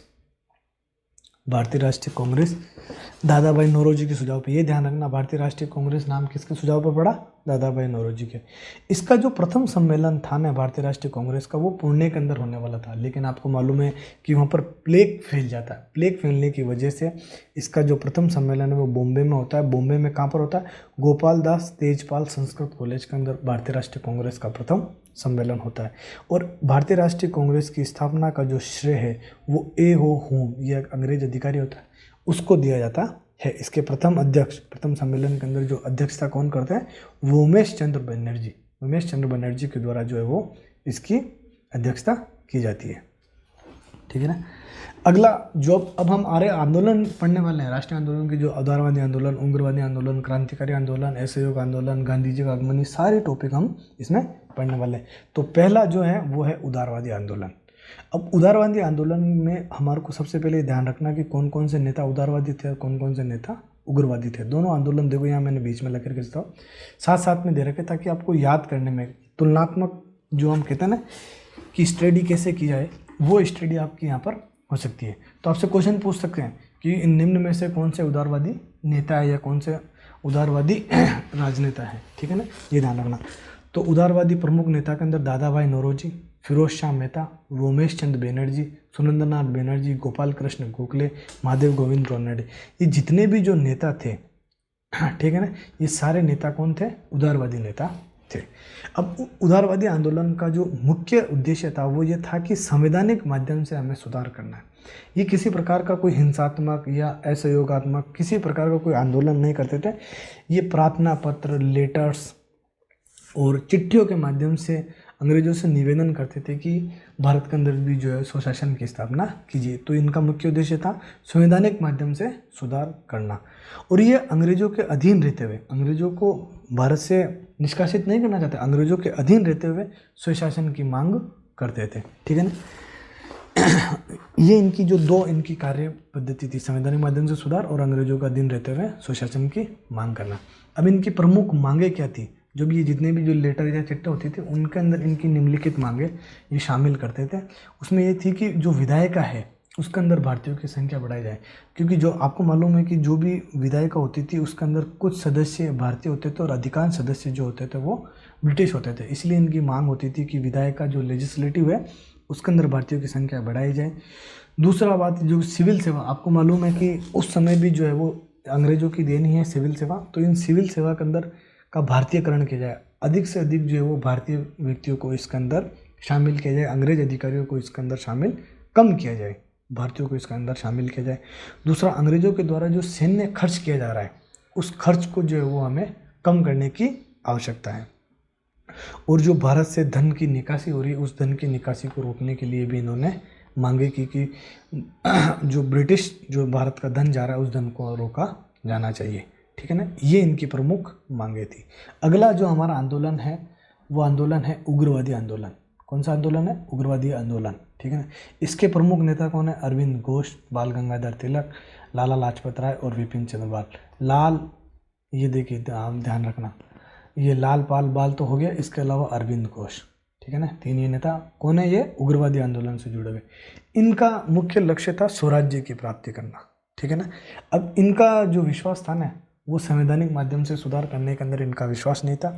ये बाकायदा अंग्रेजों के साथ असहयोग, स्वदेशी आंदोलन और बहिष्कार, अंग्रेजों का बहिष्कार आंदोलन चलाते थे, और उसके माध्यम से जो है वो अंग्रेजों से मांग करते थे कि हमें स्वशासन की स्थापना की जाए। ठीक है। और इनके द्वारा जो है वो आधुनिक राजनीतिक साधन का प्रयोग किया गया, जैसे धरना, प्रदर्शन। ये उदारवादी नहीं करते थे, ये उग्रवादी करते थे, इसलिए आधुनिक राजनीतिक साधनों का इनके द्वारा प्रयोग किया जाता है। और इन्होंने स्वदेशी और बहिष्कार के ऊपर बल दिया, ये ध्यान रखना। उदारवादी आंदोलन और उग्रवादी आंदोलन में जो महत्वपूर्ण पॉइंट है वो मैंने आपको यहाँ पर दे दिए, इनको आप याद रख सकते हो। अगला है बंगाल का विभाजन। टॉपिक अगला हमारा है बंगाल का विभाजन। 3 दिसंबर 1903 के अंदर अंग्रेजों के द्वारा जो ये घोषणा की जाती है कि हम बंगाल का विभाजन करेंगे। और ये घोषणा क्यों की जाती है?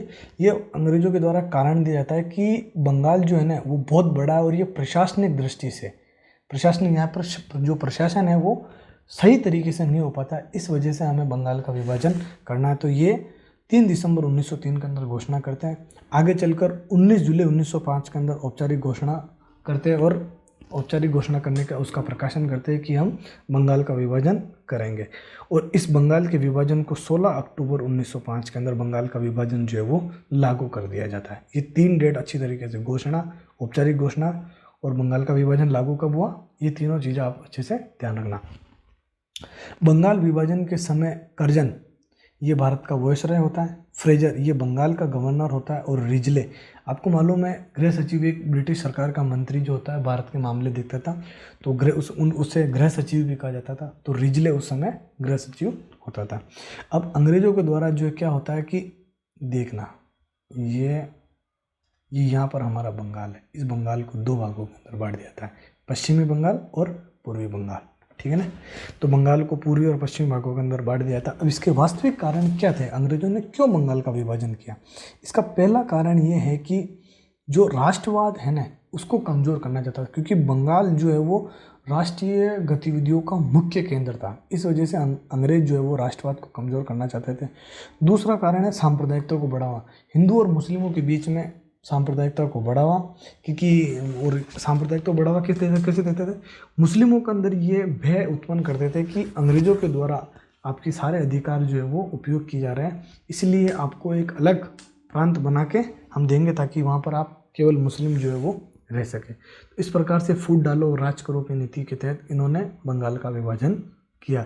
राजनीतिक गतिविधियों को रोकना, आपने देखा होगा जितने भी जो संस्थान हैं वो अधिकांश जो संस्थान है वो बंगाल के अंदर स्थापित किए जाते थे। पत्रिकाएं बंगाल से जुड़ी हुई होती थी।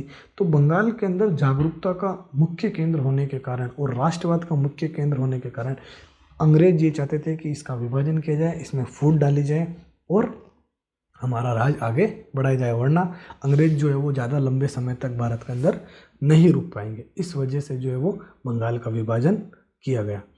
अब आपको मालूम है बंगाल का जब विभाजन किया गया तो इसके विरोध के स्वरूप के अंदर परिणाम क्या हुआ, स्वदेशी आंदोलन की शुरुआत हुई। तो हम आगे पढ़ेंगे, हमारा नेक्स्ट टॉपिक क्या है, स्वदेशी आंदोलन।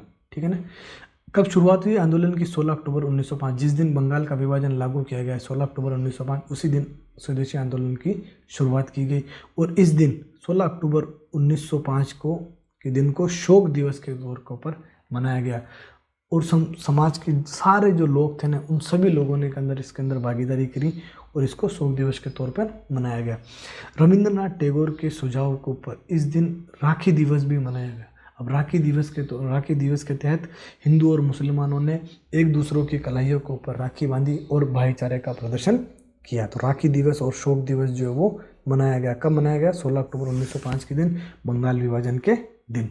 प्रमुख कार्यक्रम इस आंदोलन के तहत जो प्रमुख कार्यक्रम क्या थे, वो ये थे कि जितनी भी विदेशी वस्तुएं हैं, चाहे वो कपड़े हो, माल हो, सभी विदेशी वस्तुओं का बहिष्कार किया जाए, स्वदेशी को ऊपर बल दिया जाए और हड़ताल की जाए। हड़ताल जो है वो स्वदेशी, ये उग्रवादी, इस समय तक उदारवादी जो राजनीति थी वो लगभग समाप्त हो चुकी थी। हड़ताल, धरना प्रदर्शन और इस प्रकार के जो ये कार्यक्रम आयोजित किए गए स्वदेशी आंदोलन के तहत। आंदोलन कहाँ के ऊपर आंदोलन फैला, आंदोलन का प्रसार, कलकत्ता के टाउन हॉल के अंदर बैठक होती है और इस बैठक से ही स्वदेशी आंदोलन की शुरुआत होती है कलकत्ता के अंदर, और पूरा आंदोलन कलकत्ता के अंदर फैल जाता है। पुणे के अंदर बाल गंगाधर तिलक के नेतृत्व के अंदर स्वदेशी आंदोलन चलाया जाता है। पंजाब के अंदर लाला लाजपत राय के नेतृत्व में और मद्रास में चिदम्बरम पिल्लई के नेतृत्व के अंदर जो है वो आंदोलन, इनके द्वारा अलग अलग स्थानों पर, ये देखिए, ये यहाँ पर कलकत्ता के अंदर, ये यहाँ पुणे, और ये अपना पंजाब, ये यहाँ पर आगे जाके ये यहाँ पर पंजाब, और ये मद्रास, या मद्रास के अंदर। तो अलग अलग क्षेत्रों के अंदर अलग अलग नेताओं के द्वारा, बाल गंगाधर तिलक, लाला लाजपत राय और चिदम्बरम पिल्लई के द्वारा जो है वो आंदोलन का नेतृत्व किया जाता है। ठीक है ना। इसी आंदोलन के दौरान रविंद्रनाथ टैगोर, दो एक महत्वपूर्ण चीज़ और है, रविंद्रनाथ टैगोर ने आमार सोनार बंगला लिखा जो, और बंकिम चंद्र चटर्जी ने वंदे मातरम गीत लिखा। जो ये आंदोलनकारी जो ये गीत गाते थे और आंदोलन के अंदर भागीदारी करते थे, और ये गीत जो है काफ़ी फेमस होगा। आगे चलकर ये आमार सोनार बंगला बांग्लादेश का राष्ट्रीय गीत बना। ठीक है ना। अगला जो टॉपिक है वो हमारा है सूरत का विभाजन। आपको मालूम है कि कांग्रेस का सूरत के अंदर विभाजन हो जाता है। कांग्रेस के उदारवादी और उग्रवादी गुट के बीच में मतभेद होने के कारण कांग्रेस का विभाजन होता है। उदारवादी जो है वो रास बिहारी घोष को कांग्रेस का अध्यक्ष बनाना चाहते थे और उग्रवादी लाला लाजपत राय को। ये अध्यक्ष के अलावा भी इनके बीच में मतभेद का कारण था स्वदेशी बहिष्कार और निष्क्रिय प्रतिरोध। जब बंगाल का विभाजन किया जाता है तो स्वदेशी आंदोलन की शुरुआत होती है, आपको मालूम है। तो ये स्वदेशी बहिष्कार और निष्क्रिय प्रतिरोध जो कार्यक्रम है वो उदारवादी चाहते हैं कि केवल बंगाल के अंदर सीमित रहे, लेकिन उग्रवादी चाहते हैं कि पूरा जो भारत है उस पूरे भारत के अंदर हमें इस प्रकार के कार्यक्रम करने जाते हैं, और इस प्रकार से मतभेद काफ़ी ज़्यादा बढ़ जाते हैं। इस वजह से सूरत के अंदर कांग्रेस का विभाजन हो जाता है। एक महत्वपूर्ण टॉपिक है अगला हमारा, वो है अखिल भारतीय मुस्लिम लीग की स्थापना। ढाका के नवाब सलीमुल्लाह के नेतृत्व के अंदर एक महत्वपूर्ण संस्थान है। ठीक है ना। सलीमुल्लाह के नेतृत्व के अंदर इसकी स्थापना की जाती है, और ये कब की जाती है, 30 दिसंबर 1906 के अंदर मुस्लिम लीग की स्थापना होती है। और किसके नेतृत्व में, ढाका के नवाब सलीमुल्लाह के नेतृत्व में। आगे चलकर 1908 के अंदर इस मुस्लिम लीग यानी मुस्लिम लीग के अमृतसर के अंदर एक अधिवेशन होता है। उस अधिवेशन के अंदर प्रथम बार ये जो है पृथक निर्वाचन की मांग करते हैं। और आपको मालूम है 1909 का, आपने पॉलिटी के अंदर पढ़ा होगा, 1909 का जो अधिनियम है उसके तहत मुस्लिमों को पृथक निर्वाचन की जो है वो अधिकार दे दिया जाता है। और ये मांग कब की गई थी, मांग की गई थी 1908 के अंदर, अमृतसर के अंदर अधिवेशन होता है, उस अधिवेशन के अंदर। अगला हमारा टॉपिक है क्रांतिकारी आंदोलन। महत्वपूर्ण टॉपिक है, इसको हम पढ़ते हैं। क्रांतिकारी आंदोलन की जो कार्यक्रम या कार्य पद्धति थी उसको हम सबसे पहले देखते हैं। ये क्या करते थे कि अलग अलग स्थानों पर अपनी गुप्त समितियाँ और संगठन बनाते थे ताकि क्रांतिकारी विचारों का या विचारधारा का प्रसार किया जाता है और क्रांतिकारी जो गतिविधियाँ है उसका आयोजन किया जा सके। पत्र पत्रिकाओं का प्रकाशन करते थे ताकि अपने विचारों को अधिक से अधिक युवाओं के अंदर फैलाया जा सके। ये उन ब्रिटिश अधिकारियों की हत्या करते थे जिन्होंने भारतीय जनता को ऊपर अमानवीय अत्याचार किया या क्रूर अत्याचार जो करने वाले थे। जैसे आपको मालूम है साइमन कमीशन के दौरान सॉन्डर्स के द्वारा जो है वो लाला लाजपत राय के ऊपर लाठीचार्ज किया जाता है और उनकी मृत्यु हो जाती है। फिर उन्हीं सॉन्डर्स की जो है वो भगत सिंह, सुखदेव और राजगुरु के द्वारा जो हत्या की थी। यानी ये सब ब्रिटिश अधिकारियों के खिलाफ नहीं थे, केवल उन्हीं ब्रिटिश अधिकारियों के खिलाफ थे जिन्होंने भारतीयों के ऊपर अमानवीय अत्याचार किया। अगला जो है सैनिक शिक्षा देना। जब आपको मालूम है कि क्रांतिकारी गतिविधियों का जो है वो संचालन करना है तो उसके लिए आपको सैनिक शिक्षा की, तो ये सैनिक शिक्षा भी देते थे ताकि कैसे बम को फेंका जाए, कैसे पिस्तौल चलाई जाए, ये इनके प्रमुख कार्यक्रम थे।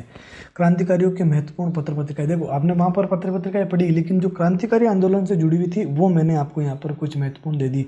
जैसे युगांतर पत्रिका, बंदी जीवन और वंदे मातरम। युगांतर किसकी है? वारेंद्र कुमार घोष और भूपेंद्र नाथ दत्त की। बंदी जीवन सचिंद्र नाथ सान्याल की और वंदे मातरम अरविंद घोष ने। और जैसे वो संगठन, प्रमुख जो क्रांतिकारी संगठन है वो संगठन भी मैंने आपको यहाँ पर दे दिए। जैसे मित्र मेला और अभिनव भारत वी.डी. सावरकर ने। अनुशीलन समिति की स्थापना किसने करी? वारेंद्र कुमार घोष और जतेंद्र नाथ बनर्जी ने। ठीक है ना। अगली जो संस्थान है वो है हिंदुस्तान रिपब्लिकन एसोसिएशन। इससे कौन कौन जुड़े हुए थे? सचिंद्र नाथ सान्याल, राम प्रसाद बिस्मिल और चंद्रशेखर आज़ाद। ये है Hindustan Socialist Republic Association. Chandrashekhar Azad के द्वारा इसकी स्थापना की जाती है और क्रांतिकारी गतिविधियों को आगे बढ़ाया जाता है। ठीक है ना। अब हम ये देखेंगे कि जो महत्वपूर्ण क्रांतिकारी घटनाएं हैं ना जिनको आपको ध्यान रखना है, वो चापेकर बिंदुओं ने 1897 के अंदर प्लेग कमिश्नर रैंड की हत्या की थी। ये एक महत्वपूर्ण क्रांतिकारी घटना थी। ठीक है ना। उसके बाद में किंग्स फोर्ड के ऊपर बम फेंकना 1908 के अंदर खुदीराम बोस और प्रफुल्ल चाकी के द्वारा किंग्स फोर्ड के ऊपर बम फेंका गया। ठीक है ना। अलीपुर षड्यंत्र केस, ये किसके ऊपर चला? वारेंद्र कुमार घोष और अरविंद कुमार घोष के ऊपर ये केस चला। लॉर्ड होर्डिंग के ऊपर बम फेंकना, ये घटना तो आप राजस्थान जीके के अंदर भी पढ़ते हो। तो लॉर्ड होर्डिंग के ऊपर बम फेंकना रासबिहारी बोस के और इनके साथ मिलकर और कौन कौन से व्यक्ति थे, राजस्थान के कौन से क्रांतिकारी थे लॉर्ड होर्डिंग के ऊपर बम फेंकने, वो आप कमेंट सेक्शन के अंदर आप मुझे लिख के बताइए। ठीक है ना। तो इनके ऊपर दिल्ली षड्यंत्र का केस चलता है और इनको सजा दी जाती है। रासबिहारी बोस जो है वो नहीं पकड़े जाते, अन्य व्यक्ति जो है वो पकड़े जाते हैं और उनके ऊपर दिल्ली षड्यंत्र के तहत केस चलता है। अगली महत्वपूर्ण घटना है वो है काकोरी कांड। 9 अगस्त 1925 के अंदर इस कांड को जो है वो काकोरी कांड को जो है वो अंजाम दिया जाता है। इस काकोरी कांड के अंदर शामिल जो प्रमुख क्रांतिकारी थे वो है अशफाक उल्ला खां, राम प्रसाद बिस्मिल और राजेंद्र लाहिड़ी। इन तीनों के द्वारा 9 अगस्त 1925 को जो ब्रिटिश खजाने से जो ट्रेन भर के जा रही होती है उस ट्रेन को जो है वो लूट लिया जाता है। ठीक है ना।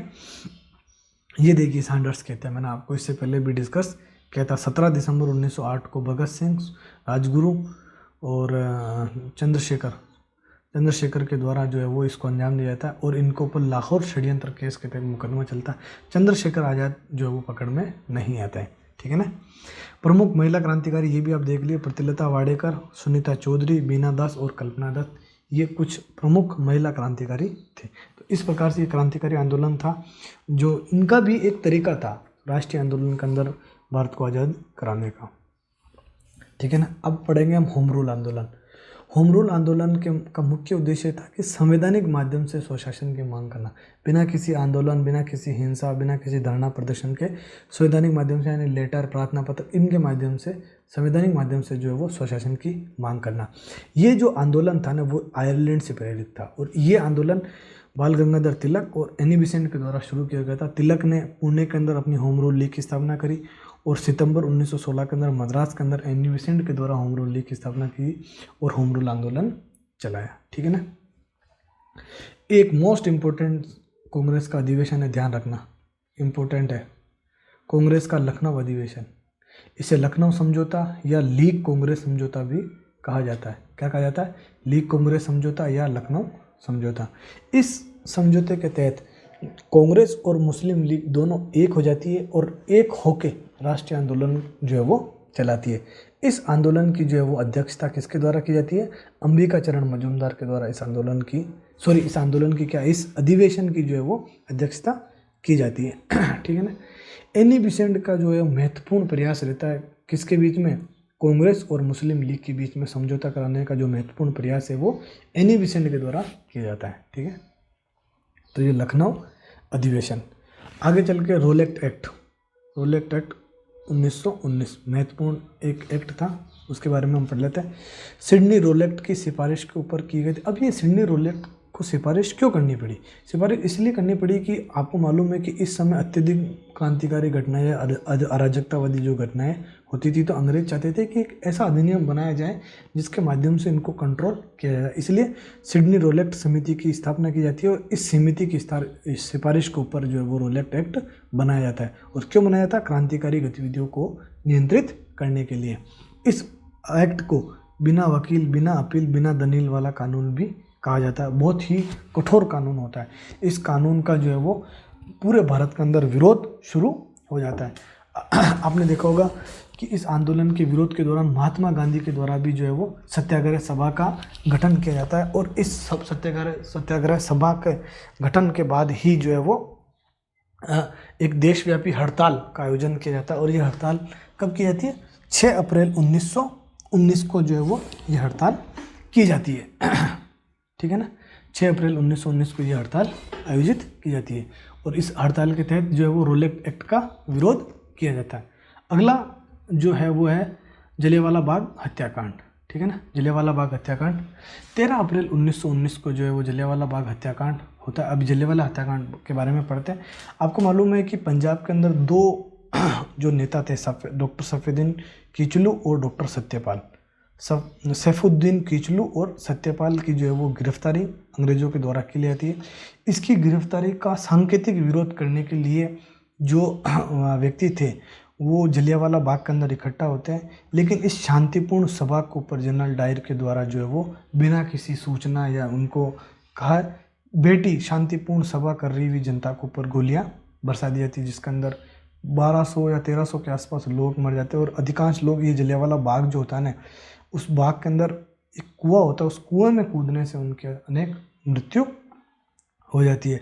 इस घटना के विरोध के स्वरूप रविंद्रनाथ टैगोर के द्वारा जो अपनी नाइटहुड की उपाधि है, वो उपाधि जो है वो त्याग दी जाती है। और अंग्रेज़ों के द्वारा इसके जांच के लिए, इस क्रूर, जब इसका व्यापक विरोध होता है तो इसकी जांच के लिए एक हंटर कमेटी बनाई जाती है, लेकिन हंटर कमेटी जो है वो जनरल डायर को निर्दोष पाती है और उसको जो है बाइजख्त बरी कर दिया जाता है। इसके विरोध में कांग्रेस के द्वारा भी जो है वो एक समिति गठित की जाती है। कांग्रेस के द्वारा भी एक समिति जो है वो गठन किया जाता है मदन मोहन मालवीय की अध्यक्षता के अंदर, लेकिन वो इतनी इम्पोर्टेंट नहीं है आपके लिए, वो ज़्यादा डिटेल में हमें नहीं जाना चाहिए। अगला हमारा टॉपिक है खिलाफत आंदोलन। खिलाफत आंदोलन कब शुरू हुआ, इसके बारे में हम पढ़ेंगे। खिलाफत आंदोलन शुरू होने का जो प्रमुख कारण है वो ये है कि तुर्की का जो खलीफा है ना, उस खलीफा का जो है अंग्रेज़ों के द्वारा अपमान किया जाता है, यानी उसके साथ अपमानजनक व्यवहार किया जाता है। इस वजह से जो है वो भारतीय मुसलमान जो है वो काफ़ी नाराज़ होते हैं और अंग्रेज़ों के विरुद्ध जो है वो खिलाफत आंदोलन की शुरुआत करते हैं। 1919 के अंदर एक खिलाफत कमेटी का गठन किया था, जिसके अंदर मोहम्मद अली, शौकत अली, मौलाना आज़ाद, हकीम अजमल खान और हसरत मोहानी, ये प्रमुख जो है वो इस खिलाफत कमेटी के सदस्य होते हैं।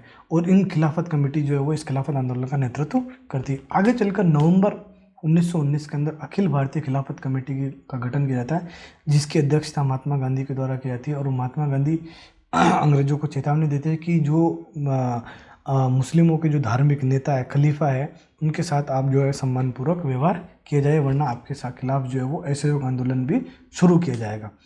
और इसी के तहत आगे चलकर 31 दिसंबर 1920 को जो है वो खिलाफत दिवस का जो है वो आयोजन किया जाता है। सॉरी, ये 1920 नहीं है, 1919 है, ये प्रिंटिंग मिस्टेक हो गया। 31 दिसंबर 1919 को जो वो खिलाफत दिवस का आयोजन किया जाता है। लेकिन मोहम्मद अली जिन्ना और बाल गंगाधर तिलक के द्वारा इसका विरोध किया जाता है। उनका कहना यह होता है कि जो धर्म का विषय है उसे हमें राजनीति से नहीं जोड़ना चाहिए, यानी धर्म को जो है वो हमें राजनीति से नहीं जोड़ना चाहिए, इसे अलग रखना चाहिए और किसी धार्मिक मुद्दे के ऊपर हमें आंदोलन की शुरुआत नहीं करनी चाहिए। लेकिन महात्मा गांधी का मानना ये होता है कि ये जो अवसर है ना, वो हिंदू मुस्लिम के बीच में एकता का एक सुनहरा अवसर है, जिसका हमें उपयोग करना चाहिए। इस वजह से ये वो आंदोलन का जो है वो भागीदारी करते हैं। खिलाफत आंदोलन का पतन क्यों होता है? एक तो आगे चलकर तुर्की के अंदर ही जो तुर्की का जो खलीफा का पद है वो खलीफा का पद समाप्त कर दिया जाता है। इस वजह से ये आंदोलन जो है वो अप्रासंगिक रह जाता है और अंग्रेजों के कठोर दमनपूर्ण कार्रवाई की वजह से भी जो आंदोलन का पतन हो जाता है। असहयोग आंदोलन 1 अगस्त 1920 को जो है वो असहयोग आंदोलन की शुरुआत होती है, ठीक है ना। असहयोग आंदोलन के प्रमुख कारण क्या थे? एक तो रोलेक्ट एक्ट और जलियांवाला बाग हत्याकांड के कारण जो भारतीय जनता है वो काफ़ी असंतोष और उनके अंदर काफ़ी ब्रिटिश के प्रति काफ़ी नाराज़गी होती है, एक मुख्य कारण तो ये। दूसरा है खिलाफत आंदोलन के कारण जो है वो भारतीय मुसलमान जो है वो भी असहयोग आंदोलन के अंदर भागीदारी करते हैं और खिलाफत आंदोलन की वजह से असहयोग आंदोलन जो है वो शुरू होता है। 1919 का अधिनियम ब्रिटिश के द्वारा 1919 के अधिनियम के माध्यम से ये कहा जाता है कि हम भारत के अंदर स्वशासन की स्थापना करेंगे और सुधार करेंगे, लेकिन इस अधिनियम से जो भारतीय राजनेता या जनता है उनको असंतोष मिलता है, किसी प्रकार के कोई सुधारात्मक कार्य नहीं किए जाते। इस वजह से असहयोग आंदोलन शुरू किया जाता है। और आपको मालूम है कि फर्स्ट वर्ल्ड वॉर होता है, उस फर्स्ट वर्ल्ड वॉर के दौरान बहुत सारी आर्थिक समस्याएं, जो वस्तुएं होती हैं उनके मांग बहुत ज़्यादा बढ़ चुकी होती है, वस्तुओं की कीमत बहुत ज़्यादा बढ़ चुकी होती है, वस्तुओं की उपलब्धता बहुत कम होती है, सीमित मात्रा में होती है। इस वजह से बहुत सारी आर्थिक समस्याएं उस समय होती है। तो अंग्रेजों के खिलाफ एक उचित अवसर देखते हुए महात्मा गांधी जो है वो असहयोग आंदोलन की शुरुआत करते हैं, ठीक है ना। असहयोग आंदोलन के दौरान जो प्रमुख कार्यक्रम थे, एक तो बहिष्कार, जितनी भी जो विदेशी वस्तुएं हैं उन विदेशी वस्तुओं का बहिष्कार किया जाए, स्वदेशी वस्तुओं को ऊपर बल दिया जाए, जैसे चरखा, स्वदेशी जो भी वस्तुएं होती है, शिक्षण संस्थाएं, उन स्वदेशी वस्तुओं को ऊपर बल दिया जाए। रचनात्मक कार्यक्रम जैसे चरखा काटना और सामाजिक धार्मिक जो सुधार है वो कार्य करना, समाज के अंदर समानता के लिए जो सभा है वो सभाएं आयोजित करना, कुल मिलाकर रचनात्मक कार्यक्रम और सामाजिक सुधार के कार्यक्रम करना। उपाधियों को त्यागना, इस आंदोलन के दौरान विभिन्न जो व्यक्ति थे उन्होंने अपनी उपाधियों का त्याग किया, जैसे महात्मा गांधी, जमनालाल बजाज, अनेक जो महत्वपूर्ण व्यक्ति थे उन्होंने अपनी उपाधियों का त्याग किया। प्रमुख घटनाक्रम, आंदोलन के दौरान जो घटनाक्रम हुए उसको हम देखते हैं। कांग्रेस का नागपुर के अंदर अधिवेशन होता है 1920 के अंदर, जिसकी अध्यक्षता कौन करता है? राघवाचार्य। इस अधिवेशन के अंदर जो है वो CR दास जो है प्रस्ताव लेकर आते हैं असहयोग आंदोलन का, और असहयोग आंदोलन को शुरुआत की जाती है। मोहम्मद अली जिन्ना, एनी बेसेंट और GS खारपड़े, ये इस आंदोलन के दौरान जो है वो कांग्रेस से त्यागपत्र दे देते हैं। अब इनका मुख्य कारण क्या होता है कांग्रेस छोड़ने का? क्योंकि वो जो खिलाफत आंदोलन से ही जो इनकी नाराज़गी चल रही होती है, और ये संवैधानिक माध्यम से, इनका मुख्य कारण तो संवैधानिक माध्यम से जो है वो सुधार करने के ऊपर, ये किसी प्रकार का धरना प्रदर्शन या बहिष्कार नहीं करना चाहते थे, संवैधानिक माध्यम से जो है वो आंदोलन चलाना चाहते थे। लेकिन ये जो आंदोलन था उसके अंदर स्वदेशी के ऊपर बल, बहिष्कार करना विदेशी मानव वस्तुओं का, तो इस वजह से ये जो कांग्रेस से त्यागपत्र दे देते और आंदोलन से अपने आप को अलग कर देते, क्योंकि ये संवैधानिक माध्यम से आंदोलन चलाना चाहते थे। इसी आंदोलन के दौरान नेशनल कॉलेज की स्थापना की जाती है, जिसके प्रिंसिपल सुभाष चंद्र बोस बनते हैं, और छात्रों को नेशनल कॉलेज या यूनिवर्सिटी के माध्यम से जो वो शिक्षा दी जाती है। और अनेक स्थानों के ऊपर जो है स्वदेशी शिक्षण संस्थानों की स्थापना, जो अंग्रेजों की जो स्थापित जो शिक्षण संस्थाएं हैं उनके बजाय स्वदेशी शिक्षण संस्थानों की स्थापना की जाती है और उसके माध्यम से जो है शिक्षा दी जाती है। इस आंदोलन के दौरान एक महत्वपूर्ण चीज़ ये होती है कि तिलक स्वराज फंड का गठन किया जाता है, और इस तिलक स्वराज फंड का में बहुत सारे व्यक्ति जो योगदान देते हैं और आंदोलन को जो है वो चलाया जाता है। अभी तिलक स्वराज फंड इसलिए चलाया जाता है क्योंकि 1 अगस्त को जो है वो बाल गंगाधर तिलक की मृत्यु हो जाती है, इसलिए उनके नाम पर एक तिलक स्वराज फंड का जो है वो गठन किया जाता है, ताकि आंदोलन जो है वो सुचारू रूप से चलाए जा सकते हैं। इसी आंदोलन के दौरान बॉम्बे के अंदर प्रिंस ऑफ वेल्स का आगमन होता है, जिनका काफ़ी भारी विरोध किया जाता है। आगे चलकर 5 फरवरी 1922 में उत्तर प्रदेश का एक स्थान है चोराचोरी, वहाँ पर जो है वो आंदोलनकारियों के द्वारा जो है वो एक पुलिस चौकी और पुलिस कर्मी जो है उनको जला दिया था, और इस व्यापक हिंसा को देखते हुए जो है वो गांधी जी जो आंदोलन वापस ले लेते हैं और 12 फरवरी को बारदोली प्रस्ताव के तहत औपचारिक तौर के ऊपर आंदोलन वापस ले लिया जाता है। ठीक है ना। तो इस प्रकार से असहयोग आंदोलन जो है वो समाप्त हो जाता है। उसके असहयोग आंदोलन समाप्त होने के बाद में बहुत सारे जो राजनेता थे उनका महात्मा गांधी से असंतोष होता है और ये कांग्रेस के अंदर दो गुट बन जाते हैं, परिवर्तनवादी और परिवर्तनवादी। लेकिन उतना डिटेल हम नहीं जाएंगे। स्वराज पार्टी का गठन जो है वो जनवरी 1923 के अंदर इसकी स्थापना की जाती है और इसकी स्थापना चित्तरंजन दास यानी CR दास और मोतीलाल नेहरू के द्वारा की जाती है। और इस पार्टी के द्वारा जो विधानसभा है, विधानसभा के अंदर जो महात्मा गांधी के समर्थक का जो गुट था ना, वो अंग्रेजों के साथ किसी प्रकार का कोई सहयोग नहीं करना चाहता था। एक गुट जो परिवर्तनवादी गुट था वो ये चाहता था कि हमें विधायिका के अंदर प्रवेश करके जो है वो अंग्रेजों जो सुधारात्मक कार्य करने चाहिए। तो चित्तरंजन दास और मोतीलाल नेहरू के नेतृत्व में स्वराज पार्टी का गठन होता है और इस पार्टी के सदस्य जो है वो विधानसभा के अंदर शामिल होते हैं। अगली जो महत्वपूर्ण टॉपिक है, हमारा अगला जो महत्वपूर्ण टॉपिक है वो है साइमन कमीशन। नवंबर 1927 के अंदर साइमन कमीशन का गठन किया जाता है। इस कमीशन को श्वेत कमीशन या व्हाइट कमीशन भी कहा जाता है। क्यों? क्योंकि इसके जितने भी सदस्य थे ना वो सभी जो है वो अंग्रेज थे, कोई भी इसका सदस्य भारतीय नहीं था। इस वजह से इसको श्वेत या व्हाइट कमीशन भी कहा जाता है। इसी समय दिसंबर 1927 में मद्रास के अंदर कांग्रेस का एक अधिवेशन होता है जिसकी अध्यक्षता मुख्तार अहमद अंसारी के द्वारा की जाती है और इस अधिवेशन में, मद्रास अधिवेशन में ही साइमन कमीशन के जो विरोध का प्रस्ताव पारित होता है कांग्रेस के द्वारा। इसके साइमन कमीशन के विरोध का प्रस्ताव पारित किया जाता है और साइमन कमीशन का विरोध किया जाता है। इसी विरोध प्रदर्शन के दौरान लाहौर के अंदर लाला लाजपत राय की लाठीचार्ज के अंदर मृत्यु हो जाती है सैंडर्स के द्वारा। आपने पहले पढ़ा होगा ये चीज़। ठीक है ना। तो ये इस प्रकार से साइमन कमीशन का जो है वो विरोध किया जाता है। अगला टॉपिक है हमारा नेहरू रिपोर्ट। अगस्त 1928 के अंदर जो है वो नेहरू रिपोर्ट आती है। होता क्या है कि भारत सचिव जो है ना लॉर्ड बर्कनहेड, वो भारतीय जो राजनेता है उनको चुनौती देते हैं कि अगर आप इतना ही सुधार की बातें कर रहे हो ना, तो आप एक ऐसी रिपोर्ट बनाइए जिसको ऊपर सभी दलों की, किनकी, सभी दलों की जो है वो सहमति होनी चाहिए। तो सभी दलों की सहमति से एक रिपोर्ट बनाइए। तो इस चुनौती को स्वीकार करते हुए मोतीलाल नेहरू की अध्यक्षता के अंदर एक ये रिपोर्ट बनाई जाती है। अब इस रिपोर्ट की जो प्रमुख सिफारिशें क्या थी, वो ये थी कि डोमिनियन स्टेटस, यानी कि अंग्रेजों के अधीन हमें स्वशासन दिया जाए। मूल अधिकार, महिलाओं को भी जो है वो बराबर के अधिकार होने चाहिए, उन्हें वोटिंग का अधिकार होना चाहिए, पुरुषों के समान उनको भी जो है वो अधिकार होना चाहिए।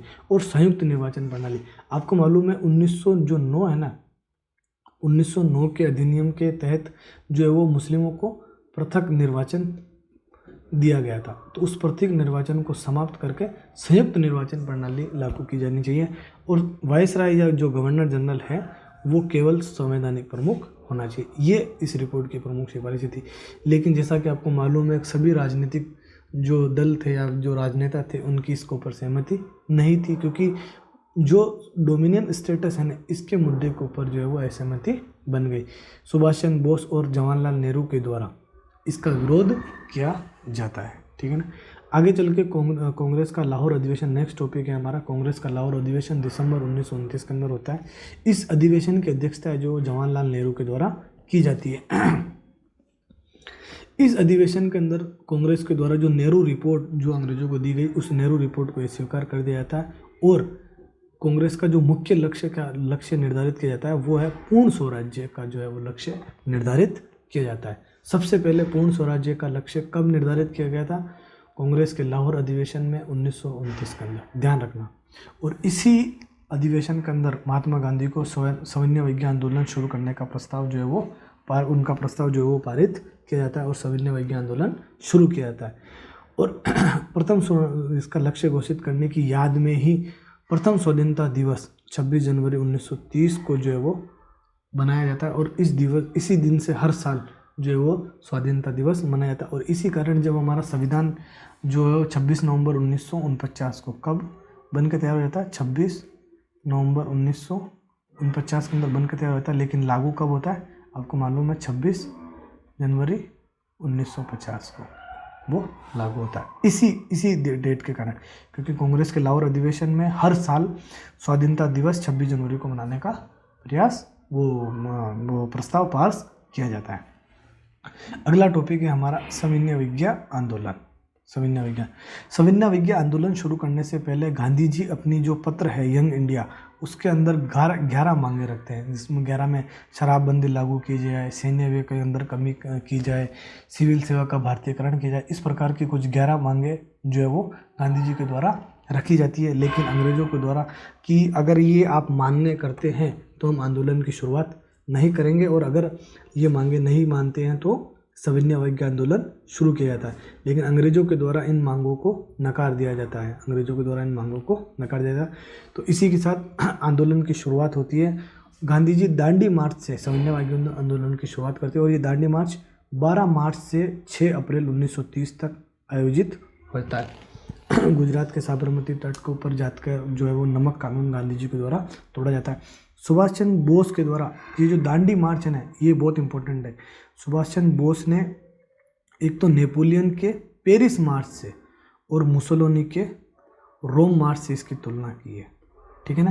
तो ध्यान रखना, सुभाष चंद्र बोस ने दांडी यात्रा की तुलना नेपोलियन के पेरिस मार्च से और मुसोलिनी के रोम मार्च से इसकी की है।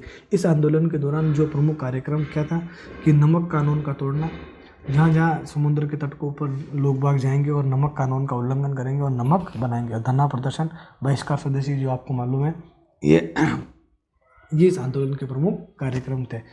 इस आंदोलन के दौरान तमिलनाडु के तंजौर में सी राजगोपालाचारी के द्वारा आंदोलन का नेतृत्व किया जाता है और नमक कानून तोड़ा जाता है। केरल के मालाबार में के कल्पण के द्वारा और टी के माधवन के द्वारा जो है वो आंदोलन का नेतृत्व किया जाता है और नमक कानून तोड़ा जाता है। मुंबई के दर्शना तक में सरोजनी नायडू के द्वारा जो है वो इसका आंदोलन का नेतृत्व किया जाता है और नमक कानून तोड़ा जाता है। पेशावर के अंदर, ये बहुत इंपॉर्टेंट है, पेशावर के अंदर खान अब्दुल गफ्फार खान, जो सीमांत गादी के नाम से भी जाना जाता है, लाल कुर्ती आंदोलन शुरू करते हैं पेशावर के अंदर, और इनका जो संस्था था वो खुदाई खिदमतगार के नाम से जाना जाता है। ये सविनय अवज्ञा आंदोलन के दौरान पेशावर के अंदर आंदोलन का नेतृत्व किसके द्वारा किया जाता है? खान अब्दुल गफ्फार खान का। इनका किस नाम से भी जाना जाता है? सीमांत गादी का। लाल कुर्ती आंदोलन चला जाता है और एक खुदाई खिदमतगार संगठन का स्थापना करते हैं और जो है वो सविनय अवज्ञा आंदोलन के अंदर भाग लेते हैं, ठीक है ना। अगला पॉइंट है गांधी इवरिन समझौता। 5 मार्च 1931 को महात्मा गांधी और उस समय के जो वायसराय है इवरिन, उनके बीच में समझौता हो जाता है और सविनय अवज्ञा आंदोलन को समाप्त कर जाता है। ये जो समझौता है तेज बहादुर सप्रू और M.R. जयकर के प्रयासों से होता है और सरोजनी नायडू ने इस जो महात्मा गांधी और इस समझौता होता है, उस समझौते को 2 आत्माओं का मिलन कहा था। ये चीज़ ध्यान रखना, ठीक है ना। इसके बाद में कांग्रेस का कराची अधिवेशन होता है। 30 मार्च 1931 को में कांग्रेस का कराची अधिवेशन होता है। उस अधिवेशन की अध्यक्षता किसने की? वल्लभ भाई पटेल के द्वारा इस अधिवेशन की अध्यक्षता की जाती है और जो गांधी इवरिन समझौता होता है ना, उसके संबंध में प्रस्ताव पारित किया जाता है, ठीक है। उसके बाद में अगला हमारा नेक्स्ट टॉपिक है सांप्रदायिक पंचाट और पूना समझौता, ठीक है ना। ब्रिटिश प्रधानमंत्री होते हैं रेमजे मैकडोनाल्ड। रेमजे मैकडोनाल्ड के द्वारा 16 अगस्त 1932 को एक सांप्रदायिक पंचायत जो है वो की घोषणा की जाती है। इसके अंदर आपको मालूम है कि जो मुस्लिम समुदाय है उनको पृथक निर्वाचन पहले ही दे दिया जाता है, लेकिन इसके माध्यम से ईसाई, सिख और दलित समुदाय को पृथक निर्वाचन दिया जाता है। लेकिन ये समाज के अंदर फूट डालने का उनका एक प्रयास होता है और गांधी जी इस प्रयास को अच्छी तरीके से समझते हैं और इसके विरोध में दलित समुदाय को जो पृथक निर्वाचन देते हैं उसके विरोध के अंदर आमरण अनशन करते हैं। 20 मार्च 1932 को गांधी जी के द्वारा आमरण अनशन किया जाता है और फिर आगे चलकर गांधी जी और अम्बेडकर, B.R. अम्बेडकर के बीच में एक समझौता होता है, क्योंकि अम्बेडकर ये चाहते थे कि दलितों को पृथक निर्वाचन मिलना चाहिए ताकि उनका राजनीतिक जो प्रतिनिधित्व उनको मिल सके। लेकिन गांधी जी ये कहते हैं कि भाई आप आरक्षण, दलितों को सीटों का आरक्षण दे दीजिए, लेकिन पृथक निर्वाचन मत कीजिए, क्योंकि इससे जो है वो समाज के अंदर फूट पड़ेगी। तो इनके बीच में जो है वो पूना समझौता होता है।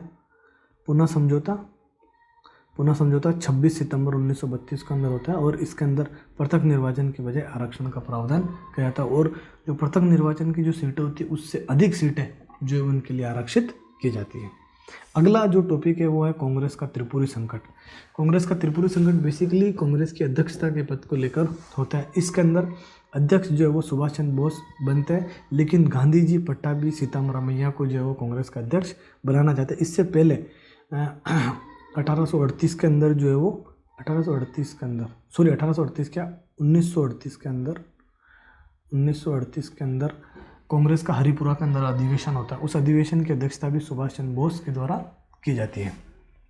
लेकिन जब पट्टाभी सीतारामैया इसके अध्यक्ष नहीं बन पाते तो गांधी जी काफ़ी सुभाष चंद्र बोस की जो है काफ़ी नाराज़गी होती है और इस नाराज़गी के कारण जो राष्ट्रीय परिषद होती है उसके अंदर गांधी जी जो है वो भागीदारी नहीं करते हैं। इस वजह से जो सुभाष चंद्र बोस है वो कांग्रेस से इस्तीफा देते हैं और अलग फॉरवर्ड ब्लॉक की स्थापना करते हैं। कब करते हैं? 1939 के अंदर फॉरवर्ड ब्लॉक की स्थापना करते हैं। ठीक है ना। अब हम देखेंगे प्रमुख जो प्रस्ताव है, अगस्त प्रस्ताव, क्रिप्स प्रस्ताव, व्यक्तिगत सत्याग्रह। ये अगस्त प्रस्ताव 8 अगस्त 1940 को अगस्त प्रस्ताव आता है। ठीक है ना। इस प्रस्ताव के तहत अंग्रेजों के द्वारा ये कहा जाता है कि संविधान सभा का गठन किया जाएगा और भारत के अंदर डोमिनियन स्टेटस यानी कि अंग्रेजों के अधीन स्वशासन की स्थापना की जाएगी और एक युद्धकारी सलाहकारी परिषद जो है वो बनाई जाएगी जिसके अंदर गवर्नर वो वाइसराय और अंग्रेज अधिकारियों के साथ साथ भारतीय सदस्य भी जो होंगे जो युद्ध के संबंध में वाइसराय को सलाह देंगे। वाइसराय की काउंसिल में भारतीयों के सदस्य को जो है वो भी बढ़ाए जाएंगे ये प्रस्ताव का। लेकिन अंग्रेजों के द्वारा जो ये प्रस्ताव जब दिया जाता है तो इसका कांग्रेस और मुस्लिम लीग दोनों के द्वारा ही इसको अस्वीकार कर दिया जाता है। इसके बाद में हमारा जो नेक्स्ट टॉपिक है वो है सत्याग्रह, व्यक्तिगत सत्याग्रह या दिल्ली चलो। व्यक्तिगत सत्याग्रह या दिल्ली चलो। 17 अक्टूबर 1940 को व्यक्तिगत सत्याग्रह की शुरुआत होती है। और इस व्यक्तिगत सत्याग्रह को शुरू करने का महात्मा गांधी का मुख्य उद्देश्य यह था कि द्वितीय विश्व युद्ध का विरोध करना, ये प्रदर्शित करना कि भारतीय जो लोग हैं वो अंग्रेजों के साथ नहीं हैं, वो द्वितीय विश्व युद्ध के अंदर शामिल नहीं है। लेकिन जब अंग्रेज युद्ध में उलझे हुए होते हैं तो महात्मा गांधी ये चाहते हैं कि भाई सीमित पैमाने के ऊपर सत्याग्रह किया जाए, व्यापक तौर के ऊपर सत्याग्रह नहीं करके सीमित पैमाने के ऊपर सत्याग्रह किया जाए। इसलिए वो व्यक्तिगत सत्याग्रह की शुरुआत करते हैं और इस सत्याग्रह के अंदर प्रथम जो सत्याग्रही है वो विनोबा भावे होते हैं और दूसरे जो सत्याग्रही है वो जवाहरलाल नेहरू होते हैं। ठीक है ना। तो ये व्यक्तिगत सत्याग्रह था। दूसरा जो हमारा टॉपिक है वो है क्रिप्स प्रस्ताव। मार्च 1942 के अंदर क्रिप्स प्रस्ताव आता है। ठीक है ना। इसके तहत भी जो निम्न प्रावधान कौन कौन से किए जाते हैं वो देखते हैं। डोमिनियन स्टेटस आपको भारत को प्रदान किया जाएगा। युद्ध के बाद में द्वितीय विश्व युद्ध के बाद में संविधान सभा का गठन किया जाएगा जो भारतीयों के से बनी हुई होगी। और प्रांतों, अगर कोई प्रांत जो केंद्रीय संविधान बनता है उससे असहमत है तो प्रांत जो वो अलग अपना संविधान बनाया सकता है। इस प्रस्ताव के माध्यम से अंग्रेजों ने जो है वो पाकिस्तान को अलग जो है वो मतलब प्रांतों के अलग अलग प्रांतों का विभाजन, भारत के विभाजन की जो अप्रत्यक्ष जो भावना है वो इसके माध्यम से प्रदर्शित की थी। क्योंकि अगर कोई संविधान बनता है उस संविधान से अगर आप असहमत हो तो आप अलग संविधान बना सकते हो उस प्रांत का। ये जो पॉइंट है ना, ये अप्रत्यक्ष तौर पर पाकिस्तान की मांग को स्वीकार करना जैसा था। गांधी जी ने इस अधिनियम को पोस्ट डेटेड चेक कहा है। क्या कहा है? Post dated cheque. जैसे ही क्रिप्स प्रस्ताव असफल होता है, गांधी जी के द्वारा अगस्त क्रांति या भारत छोड़ो आंदोलन की शुरुआत कर दी जाती है। इसके लिए परिस्थितियाँ क्या थी? भारत छोड़ो आंदोलन के लिए प्रमुख परिस्थितियाँ, एक तो अगस्त और क्रिप्स प्रस्ताव जो है ना उसकी असफलता के कारण गांधी जी को इसमें जो है वो भारत छोड़ो आंदोलन जो है वो शुरू करना पड़ा। युद्धकालीन समस्या बहुत सारी आर्थिक समस्याएं, महंगाई बहुत ज़्यादा बढ़ गई थी और अधिकांश जो भारतीय वस्तुएं थी वो इंग्लैंड भेज दी जाती थी। इस वजह से भारत के अंदर जो वस्तुओं की काफ़ी कमी हो गई। और जापानी आक्रमण का भय, भारत के ऊपर जापानी आक्रमण ना हो इसका भय भी महात्मा गांधी को था और वो ये चाहते थे कि भाई इस प्रकार से आंदोलन शुरू किया जाए ताकि ये दिखाया जाए कि भारतीय लोग जो है वो अंग्रेजों के पक्ष में नहीं है, ताकि जापानी आक्रमण से बचा जा सके। ठीक है ना। तो इस आंदोलन के दौरान जो प्रमुख घटनाक्रम क्या क्या थे वो घटनाक्रम देखते हैं। वर्धा के अंदर 14 जुलाई 1942 के अंदर कांग्रेस की एक बैठक होती है वर्धा के अंदर।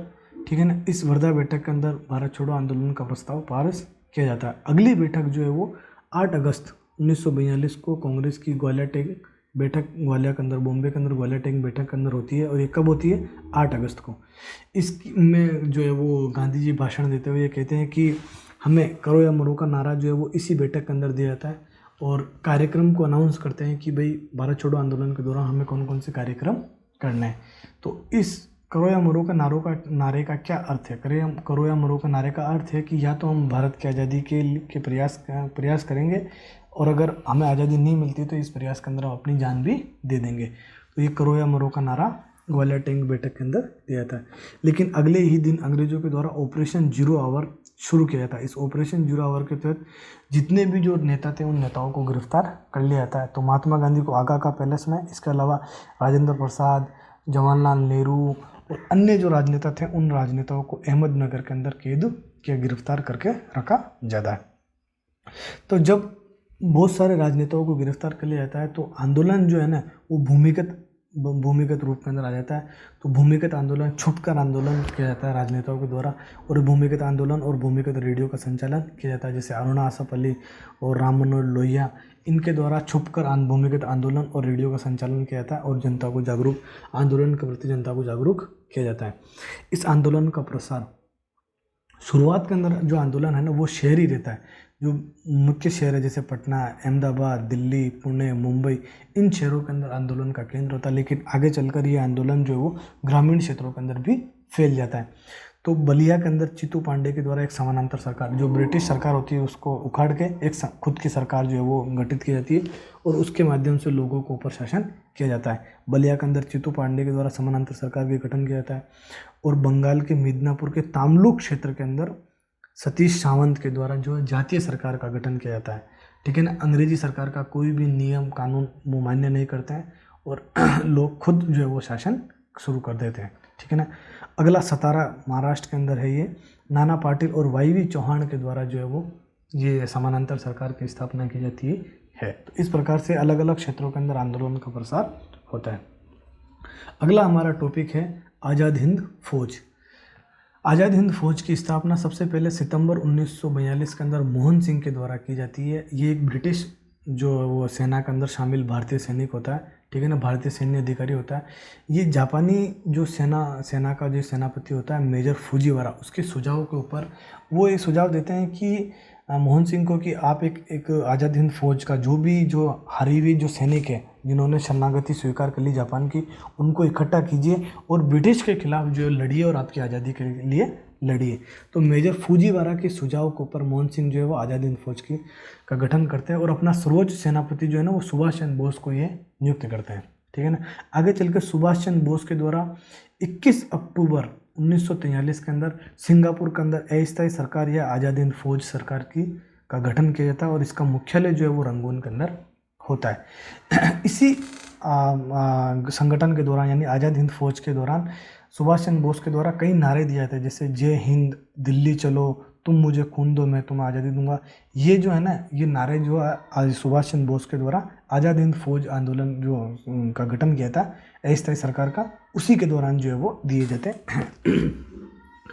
इसी आज़ाद हिंद फौज के तहत सुभाष चंद्र बोस के द्वारा जो है वो झांसी ब्रिगेड का गठन किया जाता है, और इस झांसी ब्रिगेड के तहत महिलाओं को जो है वो शामिल किया जाता है, और उनको भी सैनिक के तौर के ऊपर शामिल करके अंग्रेजों के खिलाफ युद्ध के अंदर भेजा जाता है, रानी झांसी ब्रिगेड। ठीक है ना।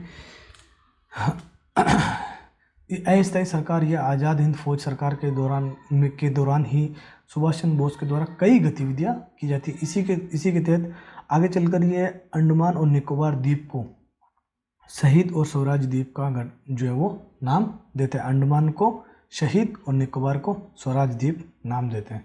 ठीक है ना। आगे चलकर अंग्रेजों के द्वारा जो आज़ाद हिंद फौज है उनका दमन कर दिया था, और सुभाष चंद्र बोस की भी जो है वो मृत्यु हो जाती है। तो जो दमन करते उस दमन के दौरान बहुत सारे जो भारतीय सैनिक हैं उनको ये गिरफ्तार करते, तो उनको ऊपर लाल किला मुकदमा चलता है। आज़ाद हिंद फौज के जो सैनिक होते हैं उनके ऊपर लाल किला मुकदमा चलता है, जिनमें प्रमुख सैनिक थे जैसे शाहनवाज हुसैन, प्रेम कुमार सहगल, गुरबख्श सिंह ढिल्लों। तो इनके ऊपर अंग्रेजों के द्वारा लाल किला मुकदमा चलाया जाता है। तो अब इनके लिए कांग्रेस के द्वारा एक आज़ाद हिंद फौज समिति का गठन किया जाता है, जिसके अंदर भूलाभाई देसाई, जवाहरलाल नेहरू और तेज बहादुर सप्रू ये आज़ाद हिंद फौज समिति के अंदर भी शामिल होते हैं। और इनके लिए आज़ाद लाल किला मुकदमा जब अंग्रेज चलाते हैं तो उनके लिए वकील के तौर पे भी ये उपस्थित होते हैं और इनका मुकदमा लड़ते हैं। कौन कौन? भूलाभाई देसाई, जवाहरलाल नेहरू और तेज बहादुर सप्रू के द्वारा। कांग्रेस बेसिकली क्या करती है कि आज़ाद हिंद फौज समिति का गठन करती है और उसमें प्रमुख वकीलों को शामिल करके लाल किला मुकदमा जो अंग्रेज चलाते हैं तो उन अंग्रेजों के खिलाफ जो है मुकदमा लड़ा जाता है। और आगे चलकर जनता के दबाव के कारण इन सभी सैनिकों को और सभी सैन्य अधिकारियों को जो है वो माफ़ कर दिया जाता है। अगला हमारा टॉपिक है कैबिनेट मिशन। कैबिनेट मिशन के जो सदस्य कौन कौन थे? Sir Stafford Cripps, A B Alexander और पैथिक लॉरेंस, ये कैबिनेट मिशन के सदस्य थे। कैबिनेट मिशन के तहत कौन कौन से प्रावधान किए गए? ये मिशन कब आया था? मार्च 1946 के अंदर ये मिशन आया था। इसके तहत सबसे पहला प्रावधान ये किया गया था, भारत संघ का प्रावधान किया गया। जितने भी जो प्रांत या रियासत हैं उन सबको मिलाकर एक भारत संघ का गठन किया जाएगा। इस भारत संघ के पास केवल संघीय विषय होंगे, जिसके अंदर देखो संचार, युद्ध और विदेशी मामले जो थे, ये जो संघीय मामले होते थे ना, वो संघ के पास रहेंगे, बाकी सभी मामले जो है वो प्रांतों के पास रहेंगे। एक संविधान सभा का गठन किया जाएगा। इसके तहत ये कहा गया था एक संविधान सभा का गठन किया जाएगा जो भारतीयों की होगी, और इसी प्रावधान के तहत आगे चल के संविधान सभा का चुनाव होता है और संविधान सभा का गठन भी होता है। इसके अंदर प्रत्यक्ष तौर के ऊपर पाकिस्तान की मांग को अस्वीकार कर दिया जाता है। इसके अलावा एक और प्रावधान ये किया जाता है कि जो अवशिष्ट शक्तियाँ होती हैं ना, वो प्रांतों के पास रहेगी, ठीक है ना। इसके अलावा एक और प्रावधान इसमें ये होता है कि सामूहिकरण या प्रांतों को 3 भागों, जितने भी जो प्रांत होते हैं ना, उन प्रांतों को 3 भागों के अंदर ये वो डिवाइड कर देते हैं। तो ये क्रिप्स मिशन के जो प्रस्ताव थे, जिनमें से आपको याद रखना, बिल्कुल शॉर्ट नोट्स में मैंने लिख रखा है। भारत संघ का निर्माण, संघीय विषय, संविधान सभा का गठन, पाकिस्तान की मांग को स्वीकार करना और सामूहिकरण या प्रांतों को 3 भागों में बांटना और अवशिष्ट शक्तियाँ, ये 4 पॉइंट आप याद रखना है इसके अंदर, ठीक है ना। अगला और लास्ट पॉइंट है हमारा आधुनिक भारत का माउंटबेटन योजना। माउंटबेटन योजना के अन्य नाम जो महत्वपूर्ण नाम है, एक तो डिकी बट योजना और या 3 जून योजना। डिकी बट योजना और 3 जून योजना। इस योजना के तहत प्रमुख प्रावधान क्या किया? आपको ध्यान होगा कि ये माउंटबेटन अंतिम हमारे जो वायसराय या गवर्नर जनरल होते हैं, तो फरवरी 1947 के अंदर ये घोषणा कर दी जाती है क्लेमेंट एटली के द्वारा कि जून 1948 तक हम भारत को आज़ाद कर देंगे, और उसी घोषणा के तहत माउंटबेटन को जो है गवर्नर जनरल या वायसराय बना के भेजते हैं, ठीक है ना। तो वायसराय भेजते हैं, तो वायसराय जब गवर्नर माउंटबेटन सभी जो दल हैं उन दलों से मिलते हैं और फिर जो अपनी सिफारिश करते हैं, और वो एक निष्कर्ष के ऊपर पहुंचते हैं कि भाई भारत का जो है वो विभाजन अति आवश्यक है। बिना विभाजन के जो है सत्ता का हस्तांतरण नहीं किया जाता। तो पहला प्रावधान विभाजन किया जाएगा भारत और पाकिस्तान का, और फिर अलग अलग देशों को सत्ता का जो है वो हस्तांतरण अंग्रेज करेंगे। सिंध और बलूचिस्तान को ये निर्णय करना है कि वो भारत के अंदर शामिल होना चाहते हैं या पाकिस्तान के अंदर शामिल होना चाहता है। इसके अलावा उत्तर पश्चिमी प्रांत है ना, उसमें और असम के सिलट जिले में जनमत संग्रह होगा, और जनमत संग्रह के बाद में ये निर्णय होगा कि वो उसे पाकिस्तान के अंदर शामिल होना है या भारत के अंदर। इसके अलावा एक सीमा आयोग का गठन किया जाएगा। किसका? सीमा आयोग का गठन किया जाएगा, जो भारत और पाकिस्तान के बीच में सीमा का निर्धारण किया जाएगा। इसके अलावा एक पॉइंट ये रह गया था, पंजाब और बंगाल का भी विभाजन होगा, यानी कि जो ये पूरा बंगाल है, उस बंगाल को आधा भारत में और आधा भारत के अंदर, और पंजाब का भी आधा भारत में और आधा इसके अंदर, और इसके लिए सीमा का निर्धारण किया जाएगा। तो इस प्रकार से हमने ये सारे जितने भी टॉपिक है मॉडर्न हिस्ट्री के, वो सारे हमने देख लिए, और मॉडर्न हिस्ट्री हमारी यहाँ पर समाप्त होती है। नेक्स्ट मास्टर वीडियो के अंदर मैं कंप्लीट आपका प्राचीन भारत और आधुनिक भारत का हम देखेंगे। इसमें जितने भी आपके आधुनिक भारत के जो टॉपिक थे वो मैंने कंप्लीट करा दिए। धन्यवाद दोस्तों। अगर आपको वीडियो अच्छा लगा हो तो प्लीज़ इसको शेयर ज़रूर कीजिएगा।